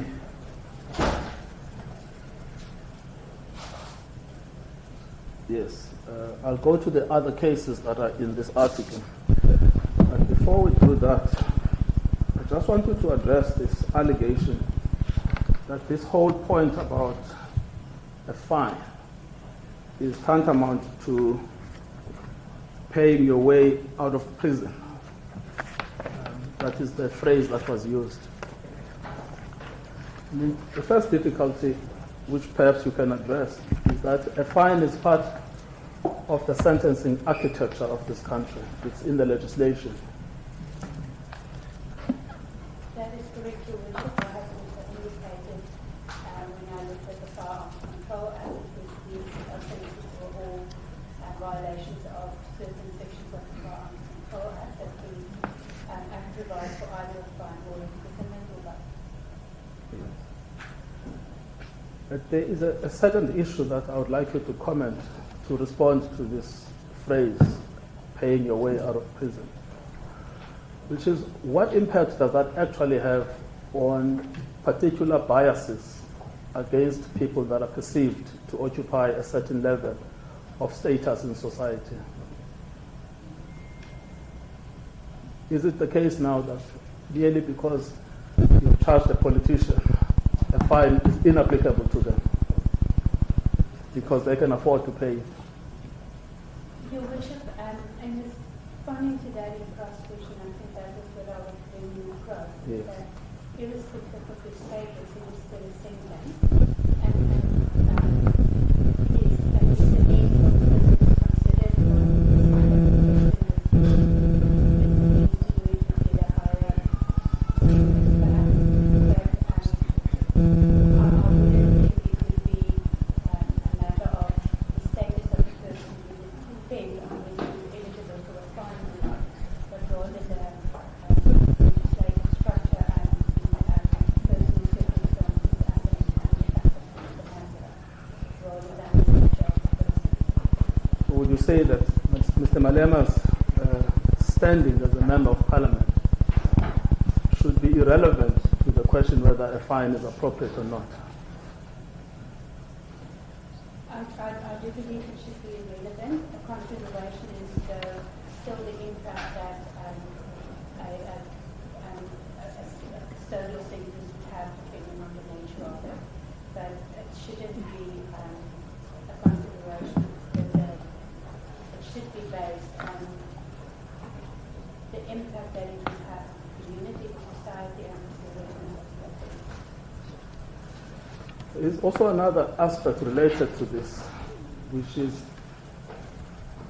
people like Mr. Malema can afford to buy your services. You remember that.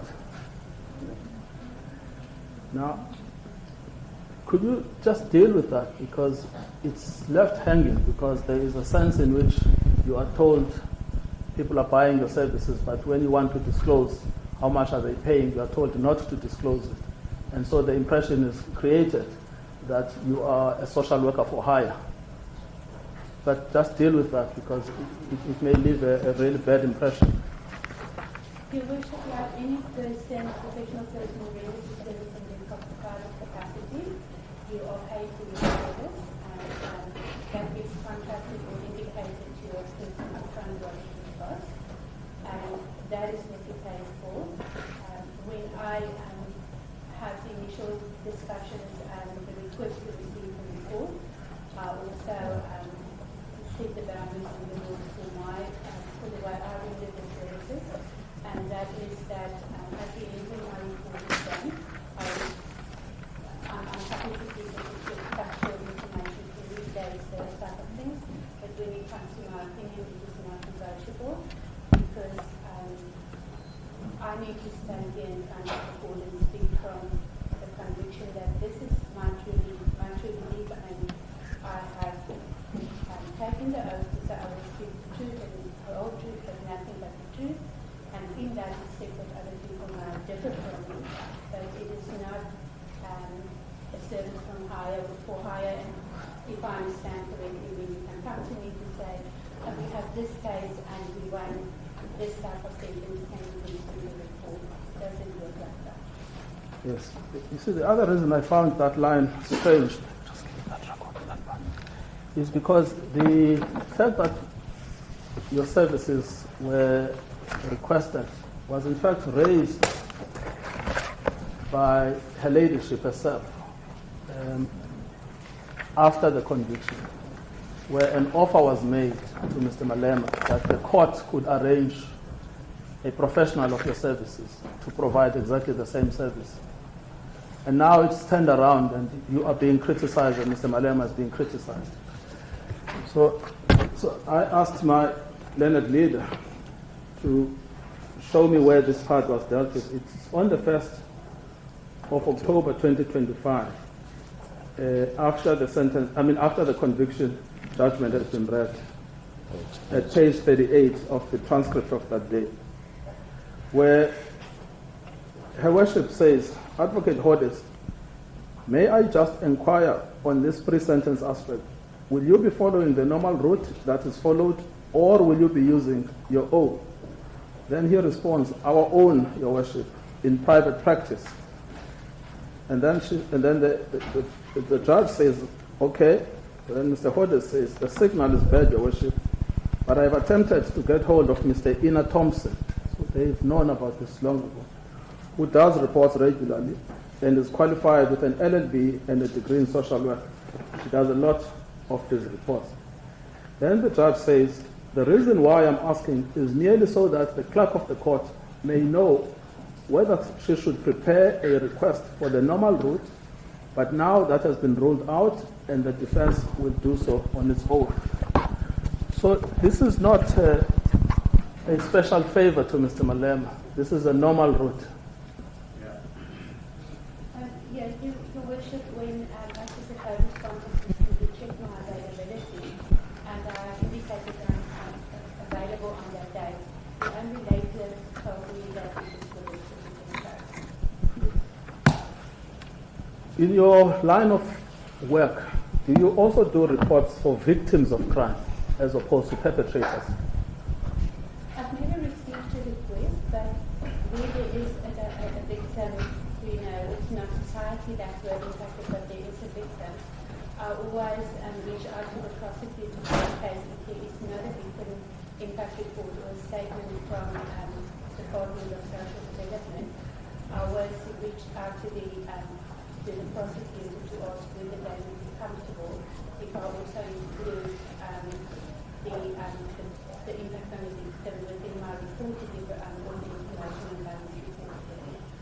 So you try to incorporate it into your report? If I do, if there is no independent statement, because it is an important part of the proceedings and it is important that the police reports are heard. And if I am then committed to do so, then I do.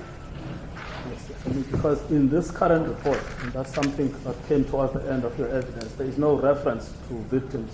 Is there a reason for that? It is because there were no individuals that were harmed. So in a certain sense, one can probably view society as a victim because of the perceptions that it would have made created, but there was no indirect reasons that were impacted or harmed that came to victim. Now, just on this issue of money, remember that you wanted to disclose your rate and then you were told not to disclose your rate. Do you actually want to disclose your rate or not? Feel free to, because the impression is that there's a lot of money being paid to you, etc. So in this case, I have not concluded the case yet because it is, the time-wise, it is much more than my average rate. But in average, or my normal cases, in the normal way of the run, where it has sort of more or less the same time, I do cap it, and I also tell the accused I cap it as 50,000 rand. That's an all-inclusive rate from considering all the research, the interviews, the reports, the appearance in the court, because I need to make it, although it is a business and I need to be paid for my services, I also need to make it as accessible as possible. And then where there are requests for very specific circumstances, the person cannot afford it, I have done it $7,500. Ms. Thompson, if one were to ask the attorneys in this room to produce their rates, there would be a lot of embarrassment. Your rate is very, very low. Thank you. I want to then come back to the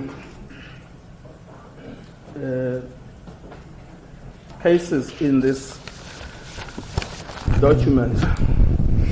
I think there were three that were, or two that were specifically referenced.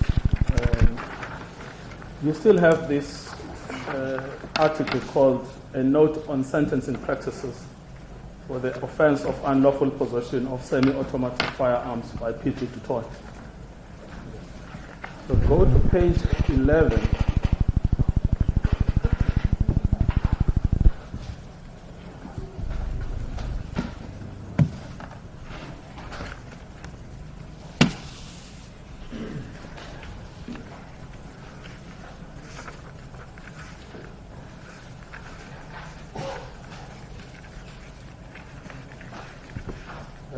The first case that was referred to and the way it was presented is that it is on point, not just similar but on point.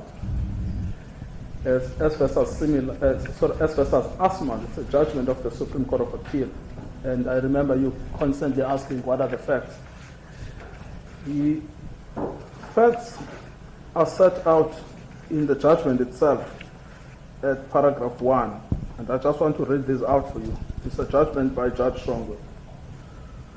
On 2 October 2008, the appellant, Mr. Yusuf Mohammed Asmat, was convicted by the KwaZulu-Natal Division of the High Court on charges of kidnapping, murder, and the unlawful possession of a fully automatic rifle, to wit, an AK-47, read with Section 51 of the Criminal Law Amendment Act.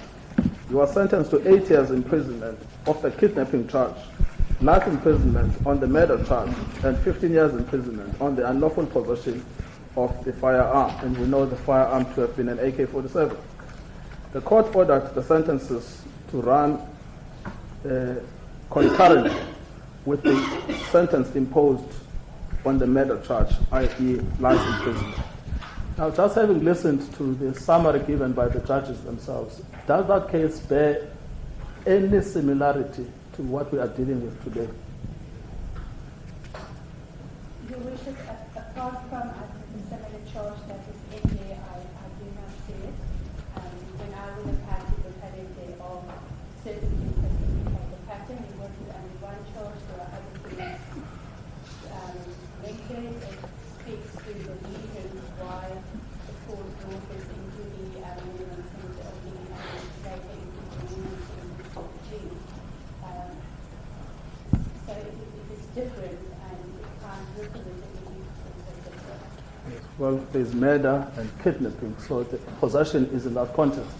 And even if the other firearm for which the appeal was held was not linked to those, there is still a concern pattern in the firearms are used for violent crime. Which is the point we've been trying to drive today. Yes, Your Worship. Thank you. And then there is another case, I think this one is Swartz at page 15, which also was cited as being similar to this case.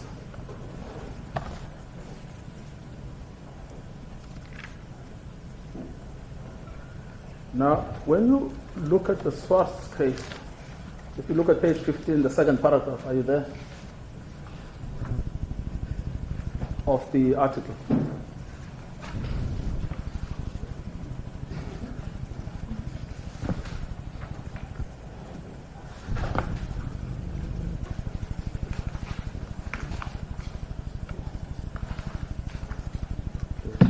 Now, there you will see that there is no actual summary of the underlying facts in the article itself, which makes us to then go and find the judgment itself to see what actually was going on.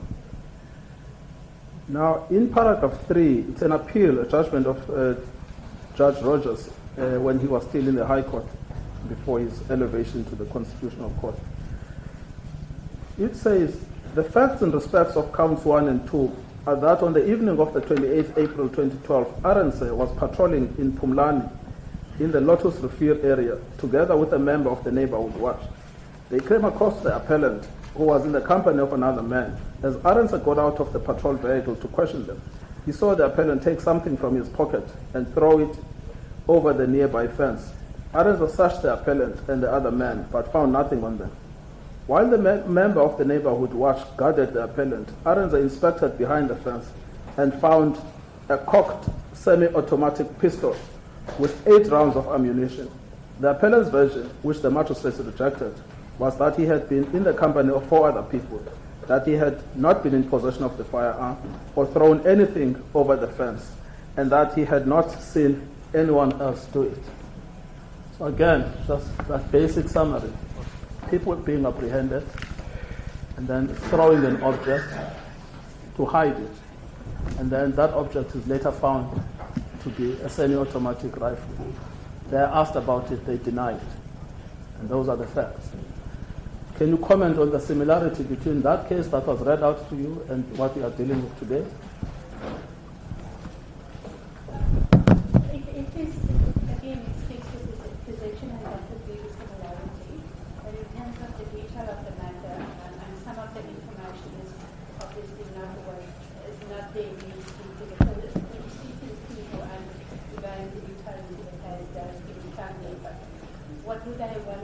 why did they have, even if they didn't record, why did they have it, and what was the intent of it? For how long did they have it? There's a lot of questions that I don't know, but it doesn't face value in some of the Now, in this particular case, as I understand, those were the only two cases that were extrapolated from this article. Now, in this particular case that you were dealing with, you mentioned earlier in your cross-examination about the absence of a witness who was either harmed or scared, because there was a suggestion in the cross-examination that people could have been scared. And I couldn't work out whether there was any evidence that there were people that were scared. People could have been caught. I haven't seen any evidence when I was using information from my availability that indicate and was indicated that there were people that were scared and probably running away with their services. And then there was also this question around the one case you cited where someone is not shooting at a particular target but is shooting in the sky. And the purpose of the shooting is to celebrate. Now, I mean, have you found, you've done thorough research on this, any case anywhere closely approximating what we are dealing with here? Your Worship, I haven't found anything, and I think that is when I started to look for other cases where I might find similar charges, because I couldn't find anything specifically relating to discharge of a firearm or celebratory purposes. Thank you. I'm going to leave the topic on the analysis of the cases that were put to you to another topic, which is this role of remorse.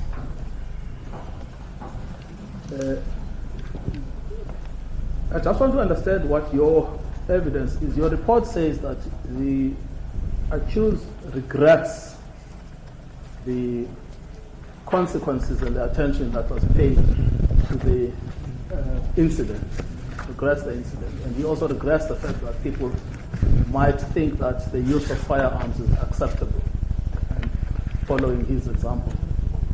And then you said, well, remorse does not aggravate. How do you see the role of the position of the accused specifically? Yes, the relevant parts is is page 19, paragraph 46 and 47. If you want to remind yourself. So, as I mentioned, I don't see remorse as an aggravating, the absence of remorse as an aggravating factor, but the existence of remorse is a mitigating factor. In this instance, the accused claims that he is innocent, so I wouldn't say that this is remorse in the true sense of the word, but if one then simply says, is rehabilitation needed, do we need to convince him to be a better person? The fact that he understands the seriousness of what could have happened, even though it's not violent, perhaps not injured like that, and the fact that he regrets that he created a perception which was not, he wouldn't have wanted to create, that it is acceptable to be reckless with firearms, indicate that a way of thinking that would prevent you from doing a similar thing again without having to go or consider rehabilitation to convince you that this is totally wrong and it's dangerous. Yes. Now, you were criticized that the sentence you are recommending is just too light. I think that's really, if we had to strip all of this thing off the verbiage, we say this is just too light. Okay? There is a range. There is custodial, there is suspended, there is a fine. That's a range. I just want you to explain to His Ladyship why a non-custodial sentence is in fact the appropriate sentence in this case. If I just ask the detail of the case, the fact that it was a celebratory shooting, the intent was not to harm,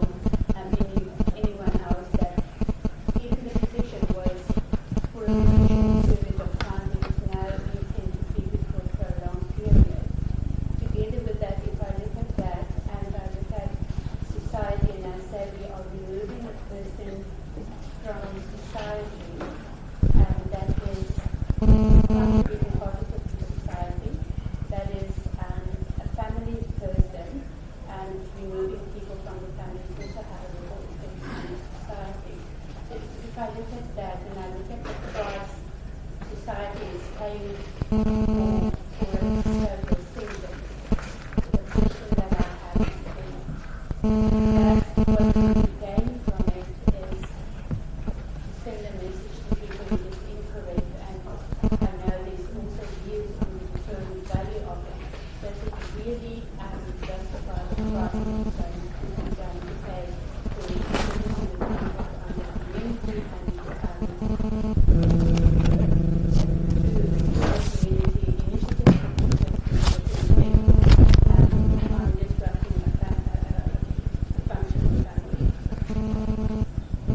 Thank you. I have nothing further on this. I just want to see if my colleagues feel strongly about anything else. Thank you, ma'am. Worship, the only request would be that the report be accepted and marked as an exhibit. That's the only request at this time. Thank you. Clarification. Thank you, Worship.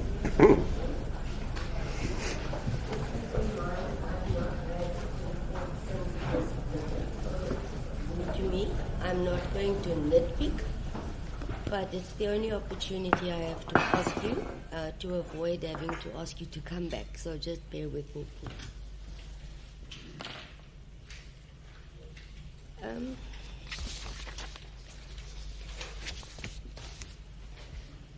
If I am taking from memory now, you had informed the court you had spent time as a social worker and also amongst correctional services. Therefore, I may assume you are familiar with, as counsel read out, the procedure the court had offered and wanted to distinguish whether the defense will follow the social worker or the probation officer's report and or correctional services report. You are familiar with those reports. In effect, it is exactly the same as what you are doing. It's just the one is the government and this you are private. That's the only difference. Okay. So I don't have an issue with that at all.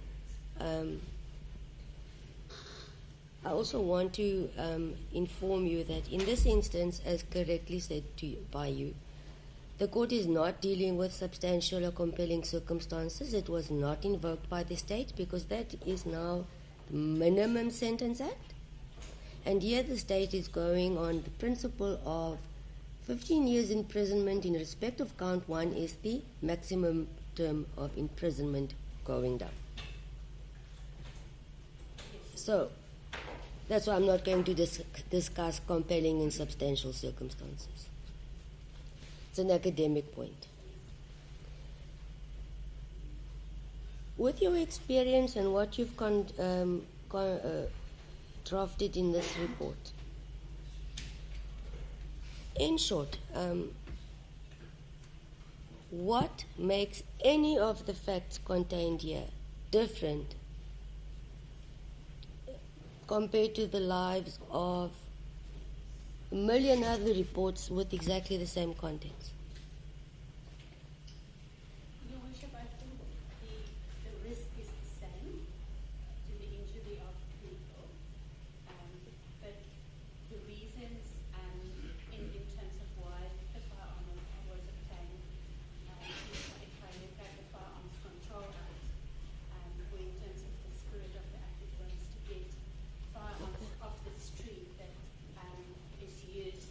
Okay, no, look, I don't think, maybe I have not been clear. Let me be.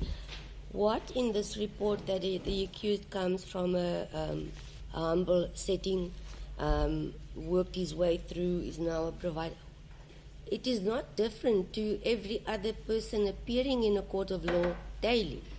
Your Worship, yes. That is what I'm asking. The personal circumstances of a person Yes. is it's unique to every person, but Yes. it is presented to the court in all matters. We all agree on the fact that it's unique to a person, but what is unique in this report? For me, Your Worship, it is more on the substance of it in terms of the contribution made to the community Okay, let me just ask you the contribution you say made to the community, okay? Let us just stop on that point so that we don't lose track of the long sentences. Okay. My question on that one would be, so are you saying to this court that if you contribute to the community, it's fine, you may commit an offense? No, Your Worship, not at all. I It's see. part of the consideration. Part of the consideration. And it speaks also to the aspect as to what are the risks of committing crime again. Okay. Then while we're on this point, you've emphasized throughout your evidence at a direct question by counsel, why is it appropriate that a non-custodial sentence be imposed? And you replied by saying, because it was a celebratory shooting. That was your reply. Okay, so that was your reply. I'm saying to you that was your reply. Now the question is as follows. Because of the nature of the shooting, anyone who's having a birthday today may walk down Oxford Street, shoot a firearm, and it's their birthday and celebrate. Is that what you are saying to me? Not at all, Your Worship. Just explain the difference in people.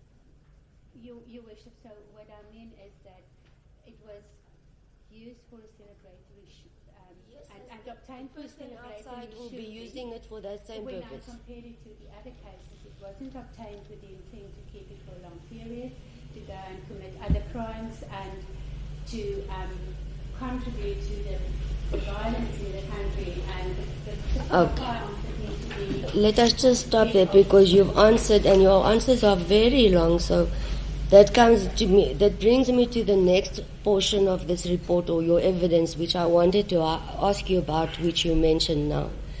It seems as if you are, and please correct me if I have this wrong.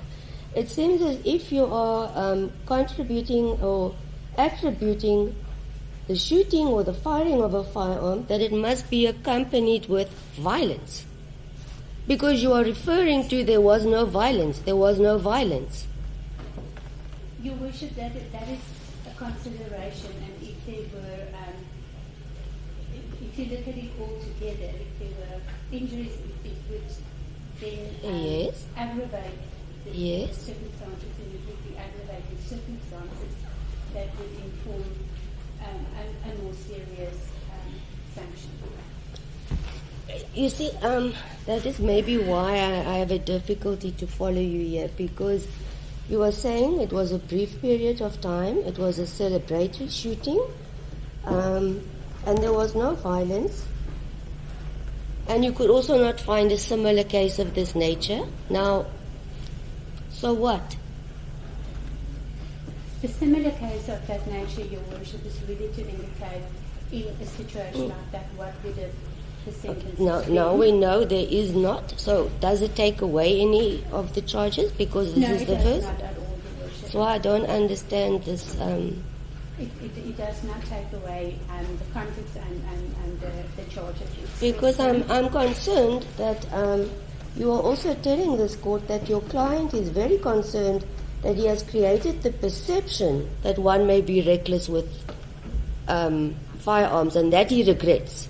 That's correct, So Your Worship. we are all on the same page. And as you have explained in length that, yes, every person may plead guilty. Are not guilty. That is a given. And remorse is not a requirement. So we are on the same page there. But you say he regrets the perception.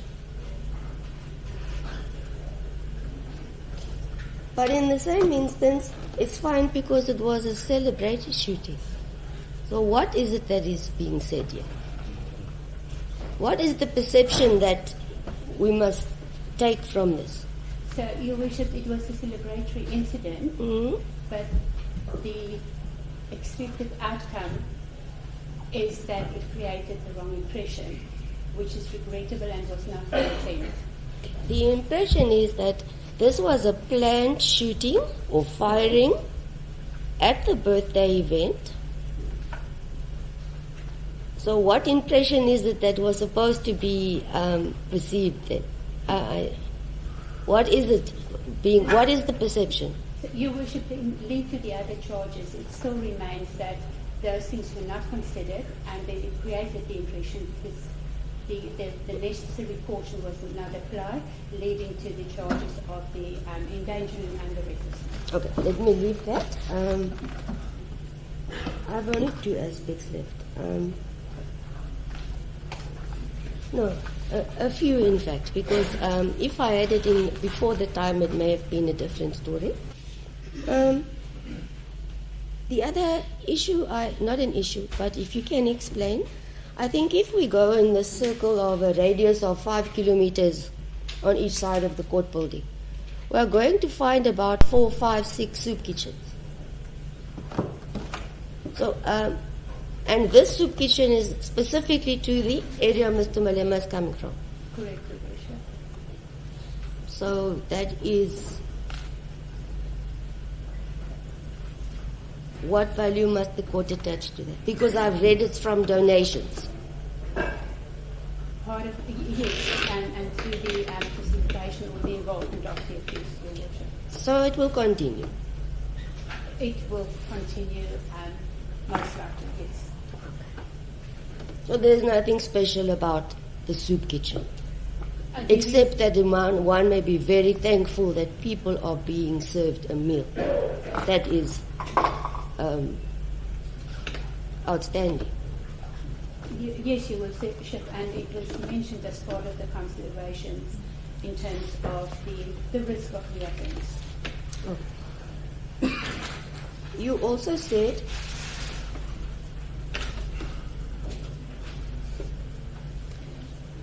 the accused has a desire to right a wrong that is driven, that he must right a wrong. Did I understand you correctly? Your Worship, it explains where behaviour is coming from. Is that if I perceive something to be wrong, naturally some people would be inclined to try and correct it, others would not. Please, if you depending can. on the personality profile of the person. Did I summarize what you said correctly? That the accused has a desire to set a wrong right. To set right, wrong, yes. Yes. Wrong, right, yes. Yes. So in this case now, who gets to decide what is right and what is wrong? So Your Worship, what I meant, and that's why I said also perceived wrong. So if the accused looks at something and he sees it as a wrong, his natural response would be to try and correct it. Okay. So if there's an act that says you may not do it, Yes. then it's okay. If he decides you may because it's celebratory, then it's fine. No, Your Worship. That is not what the intention of that is. No, not the act. I'm going on what your evidence is saying. In terms of explaining behaviour, so that is usually what will drive him when he takes action. Okay. Now the very last sentence you said, second last one. You were asked by counsel now specifically, the fact that Mr. Malema is leader of a political party is irrelevant, and you said it is irrelevant during sentence. Did I hear you correctly? My understanding of the question was whether it is relevant to the matter as to whether it should be a fine or not, whether it should determine the sentence, and my response was no. So my understanding is when it comes to the status of the person, that shouldn't in its own determine the sentence. It should be based on the facts of the case and the personal circumstances that the court consider. And therefore you do not see that based on that there is a responsibility and an accountability factor because of the very reason you are now saying it's relevant.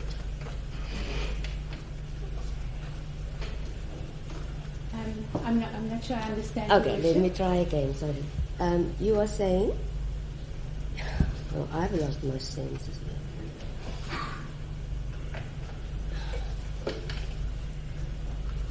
Where did we stop? So, Your Worship, so maybe just listening to what you were asking, if I'm understanding it correctly, when it comes to sentencing, the fact that he's a parliamentary member, there we go. his status should Yes, not you said it's influence the irrelevant. sentencing. Now, But that's where we go. Thank you the so fact that much. he is a parliamentary member also means that, as I stated in the report, that people might emulate his behaviour. He has a responsibility. That's what to I be was more asking. careful, So I couldn't reconcile it being not relevant to it being relevant. The relevance was more linked to the status, that the status of the person shouldn't determine that, but the work relating to the parliamentary role, it comes with the responsibility. We really have to act more responsibly because people can.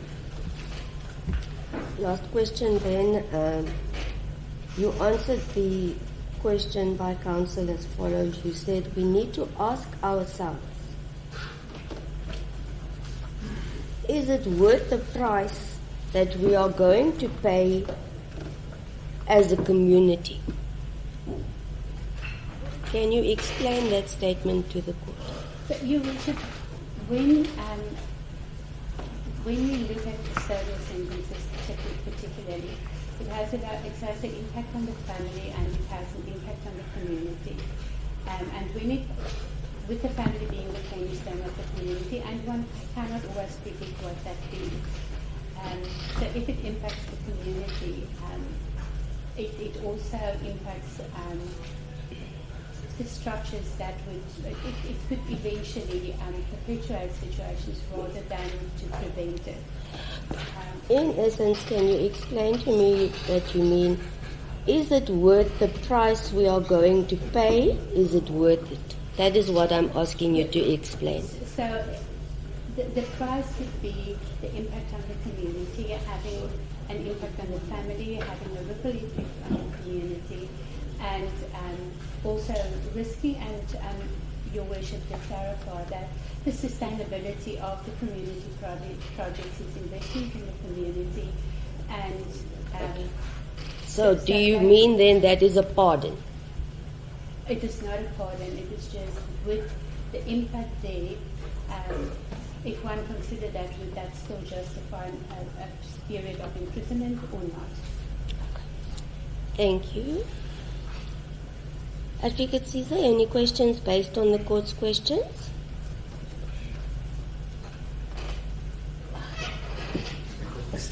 Sorry, Your Worship. Sorry? Do you have questions? No, Your Worship. Oh, Then. then Madam, you're asked in relation to the distinction to be made between this case and other cases, and you were taking around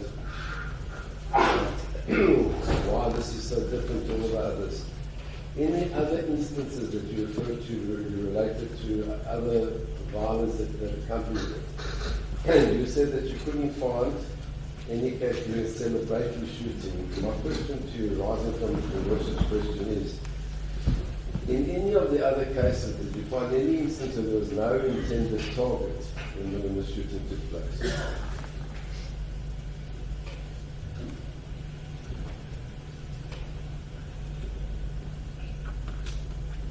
I'm not 100% sure, Your Worship. There might have been, but there were also cases where it was.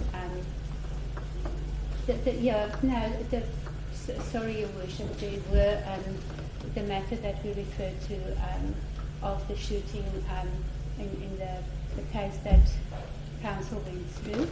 The person did fire a discharge, just a firearm, but there was no intended. Which case is that, sorry? The one in the South African Human Rights Commission, in one, that paragraph. There was a conflict situation. It was a conflict situation. So there was a violent conflict situation. Yes. There were prospective or intended targets, and in this instance, was there any intended target? There was not an intended target, no, Your Worship.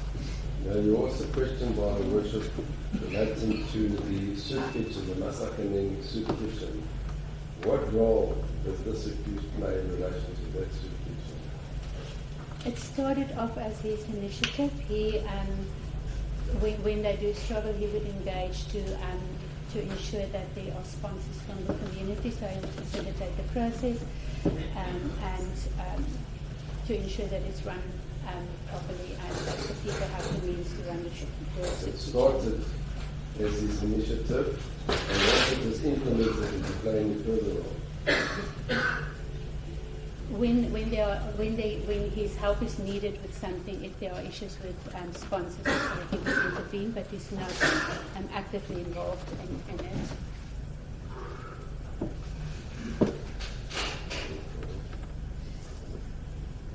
Now, I'm going to ask you the question that everyone seems to be skirting around. In your view, what role does his status as a member of Parliament play in the sentencing proceedings? Has everybody asked you whether it has an impact, has no impact? What role does it play? As a member of Parliament, we would want him to be seen as acting responsible, and within the suiting, that was not the case. So because of his role as a parliamentary member, people might emulate the behaviour, and from that perspective, one needs to consider the seriousness. But what impact does it have on the proposed sentence that ought to be imposed? It is really part of the considerations of the seriousness as per my report. I'm not very questions.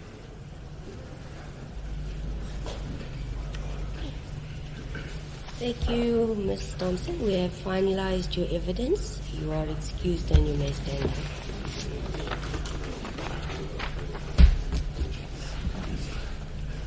Richard, that is the evidence in mitigation of sentence, and I've now the evidence to read. I ask you to the court to accept it as the next exhibit. Going to move. Exhibits here, so I'm not going to-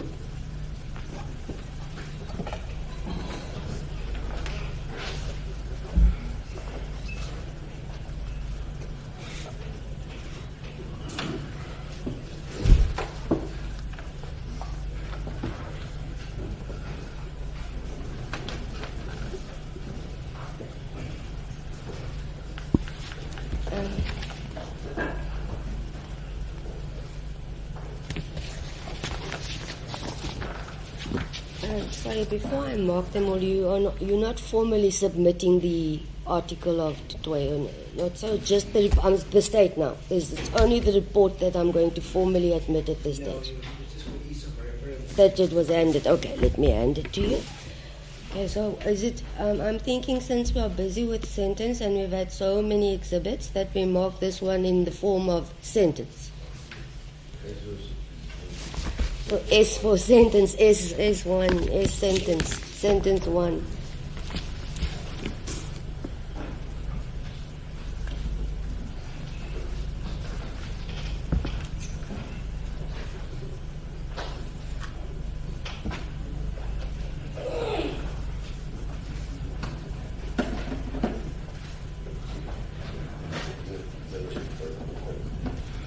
Okay. Everybody available tomorrow?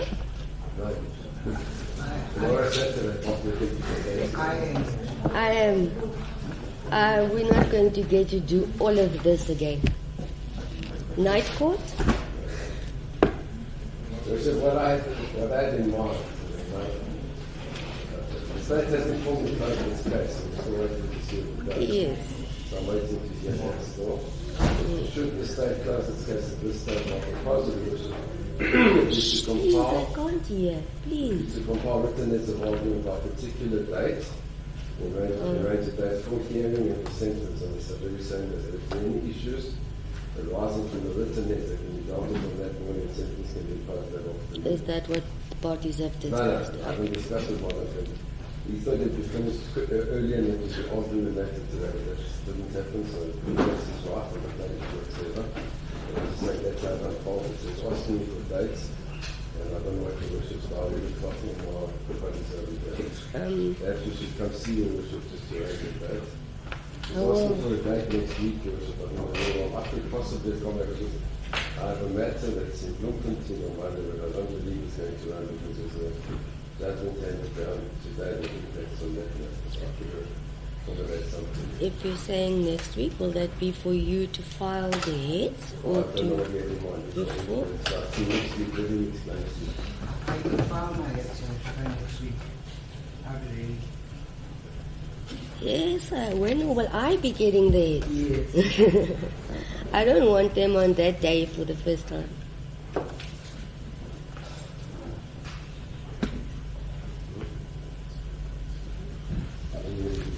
Oh, I can try, but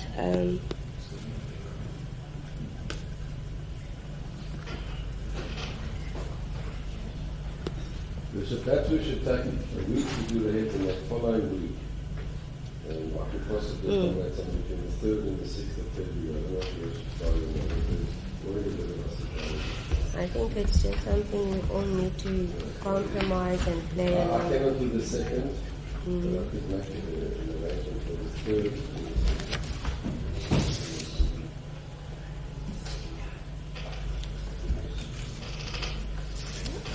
Look,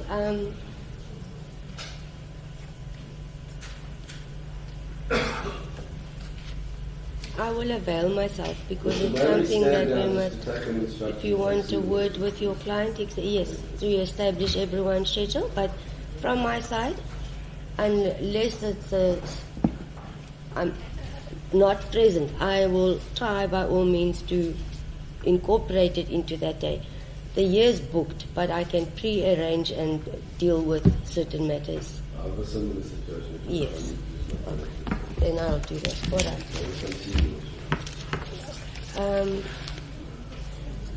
right. No, you're going to discuss dates first, and then I'll come back to court. Is that what you're saying? Not only me. No, he wants to take instructions from the others advocates, Caesar, or obtain or hear from their availability and schedule. Is that what you? That's what you're saying. Rather set down the entire term starting from Monday, but I don't anticipate that, so that could be a proposal to continue to make here. Okay. Right. What time do I come back? 10 minutes? Stay 10 minutes sufficient?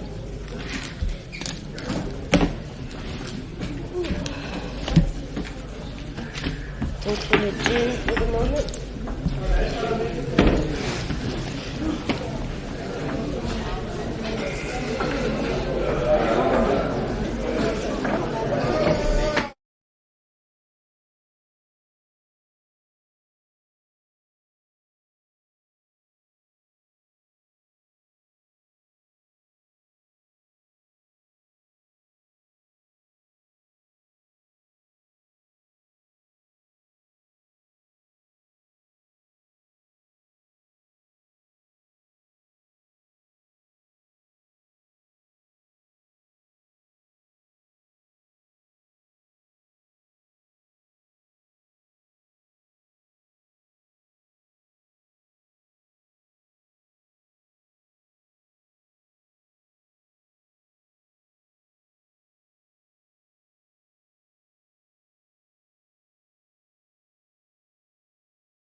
on our side, the benefit is that between all of us, we can do the sentence argument and sentencing on 2 days between the 15th and 17th of April, depending on the worship's times. Either 15, 16 or 16, 17. Worship, in that regard, I can report one of them has asked that the transcript be obtained of the evidence today to also assist us. And I also suggest that we should file heads of argument at both sides before. So those 2 days can be just for issues to be clarified and for the finalization of this matter. Okay.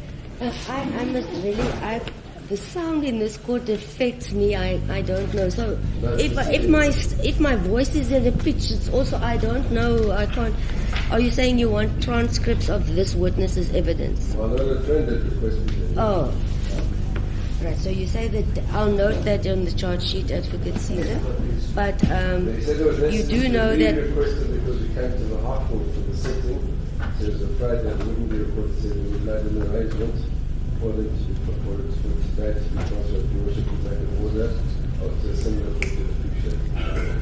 I hope they'll do so. They provide us with audio. Ma'am. No still photos while court is in session. Sorry. They provide us with audio, but maybe I will still endorse it accordingly. Okay. So you say 16, 17 April. 15, 16, or 16 and 17,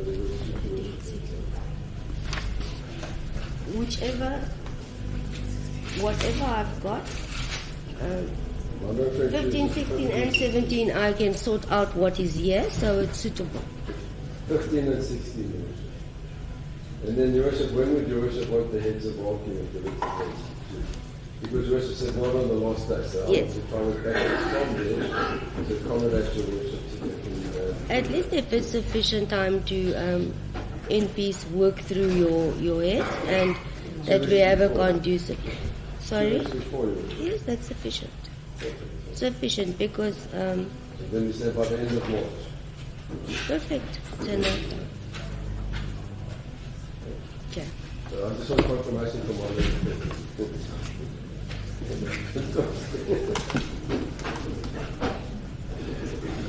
I confirm you.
Before we have an issue on the said date, I'm again relying on you if I'm loud or if I'm too soft. To avoid the situation of today of moving venues, etc. What are we deciding on? Because then I don't want. We had a 1.5 hour delay this morning, so. What, and if we decide on a different venue, I will really ask it not be this venue. Joseph, I don't know the rooms yet, but whatever suit your worship provided, there's sufficient space. The other court, Joseph, was extremely hot. Couldn't fit 1/3 of these people, which is a problem. So when will we know in advance what the situation will be regarding attendance, so that we can then make arrangements regarding court? Okay. Then we'll. Better to go on the side of caution than to not be prepared to waste time. Okay. That's fine. Yes, I will speak to the deputy of Bishop because she's responsible for the High Court and the dates allocated to it. So I will request the Ken. Oh, we don't know whether they are in session on those dates. Yes, so I will find out from the whether we can utilize the court on the 15th and the 16th for the arrangements accordingly. Okay, in any event, we'll do so before the time. So, for the record, I'm going to warn. Gosh, let me think.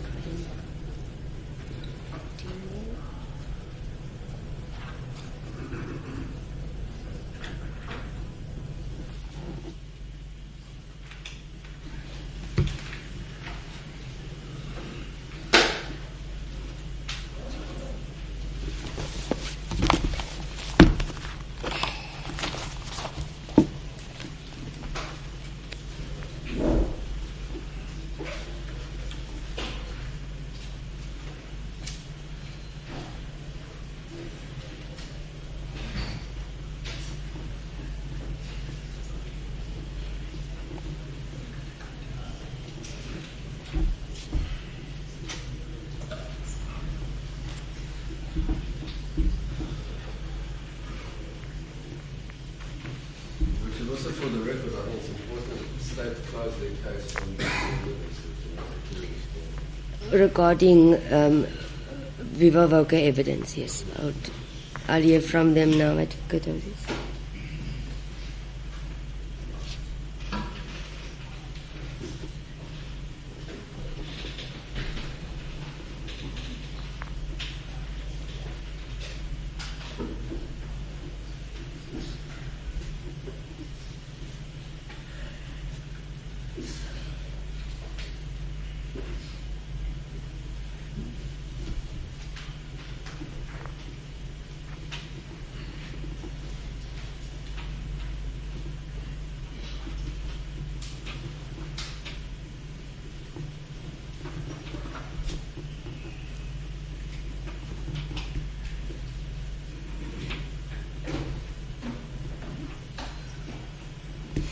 Advocate Caesar?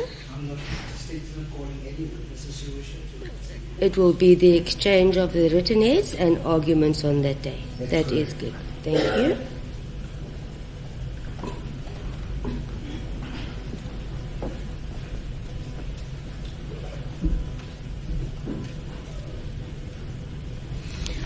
All right, Mr. Malema, the matter is that once again, if I hear correctly, and can you hear me? Because 15 April, you are on bail. For logistic purposes, I'm saying you are warned for Regional Court 4, because I can't say warned for High Court. Sorry. I wonder why it's replaced.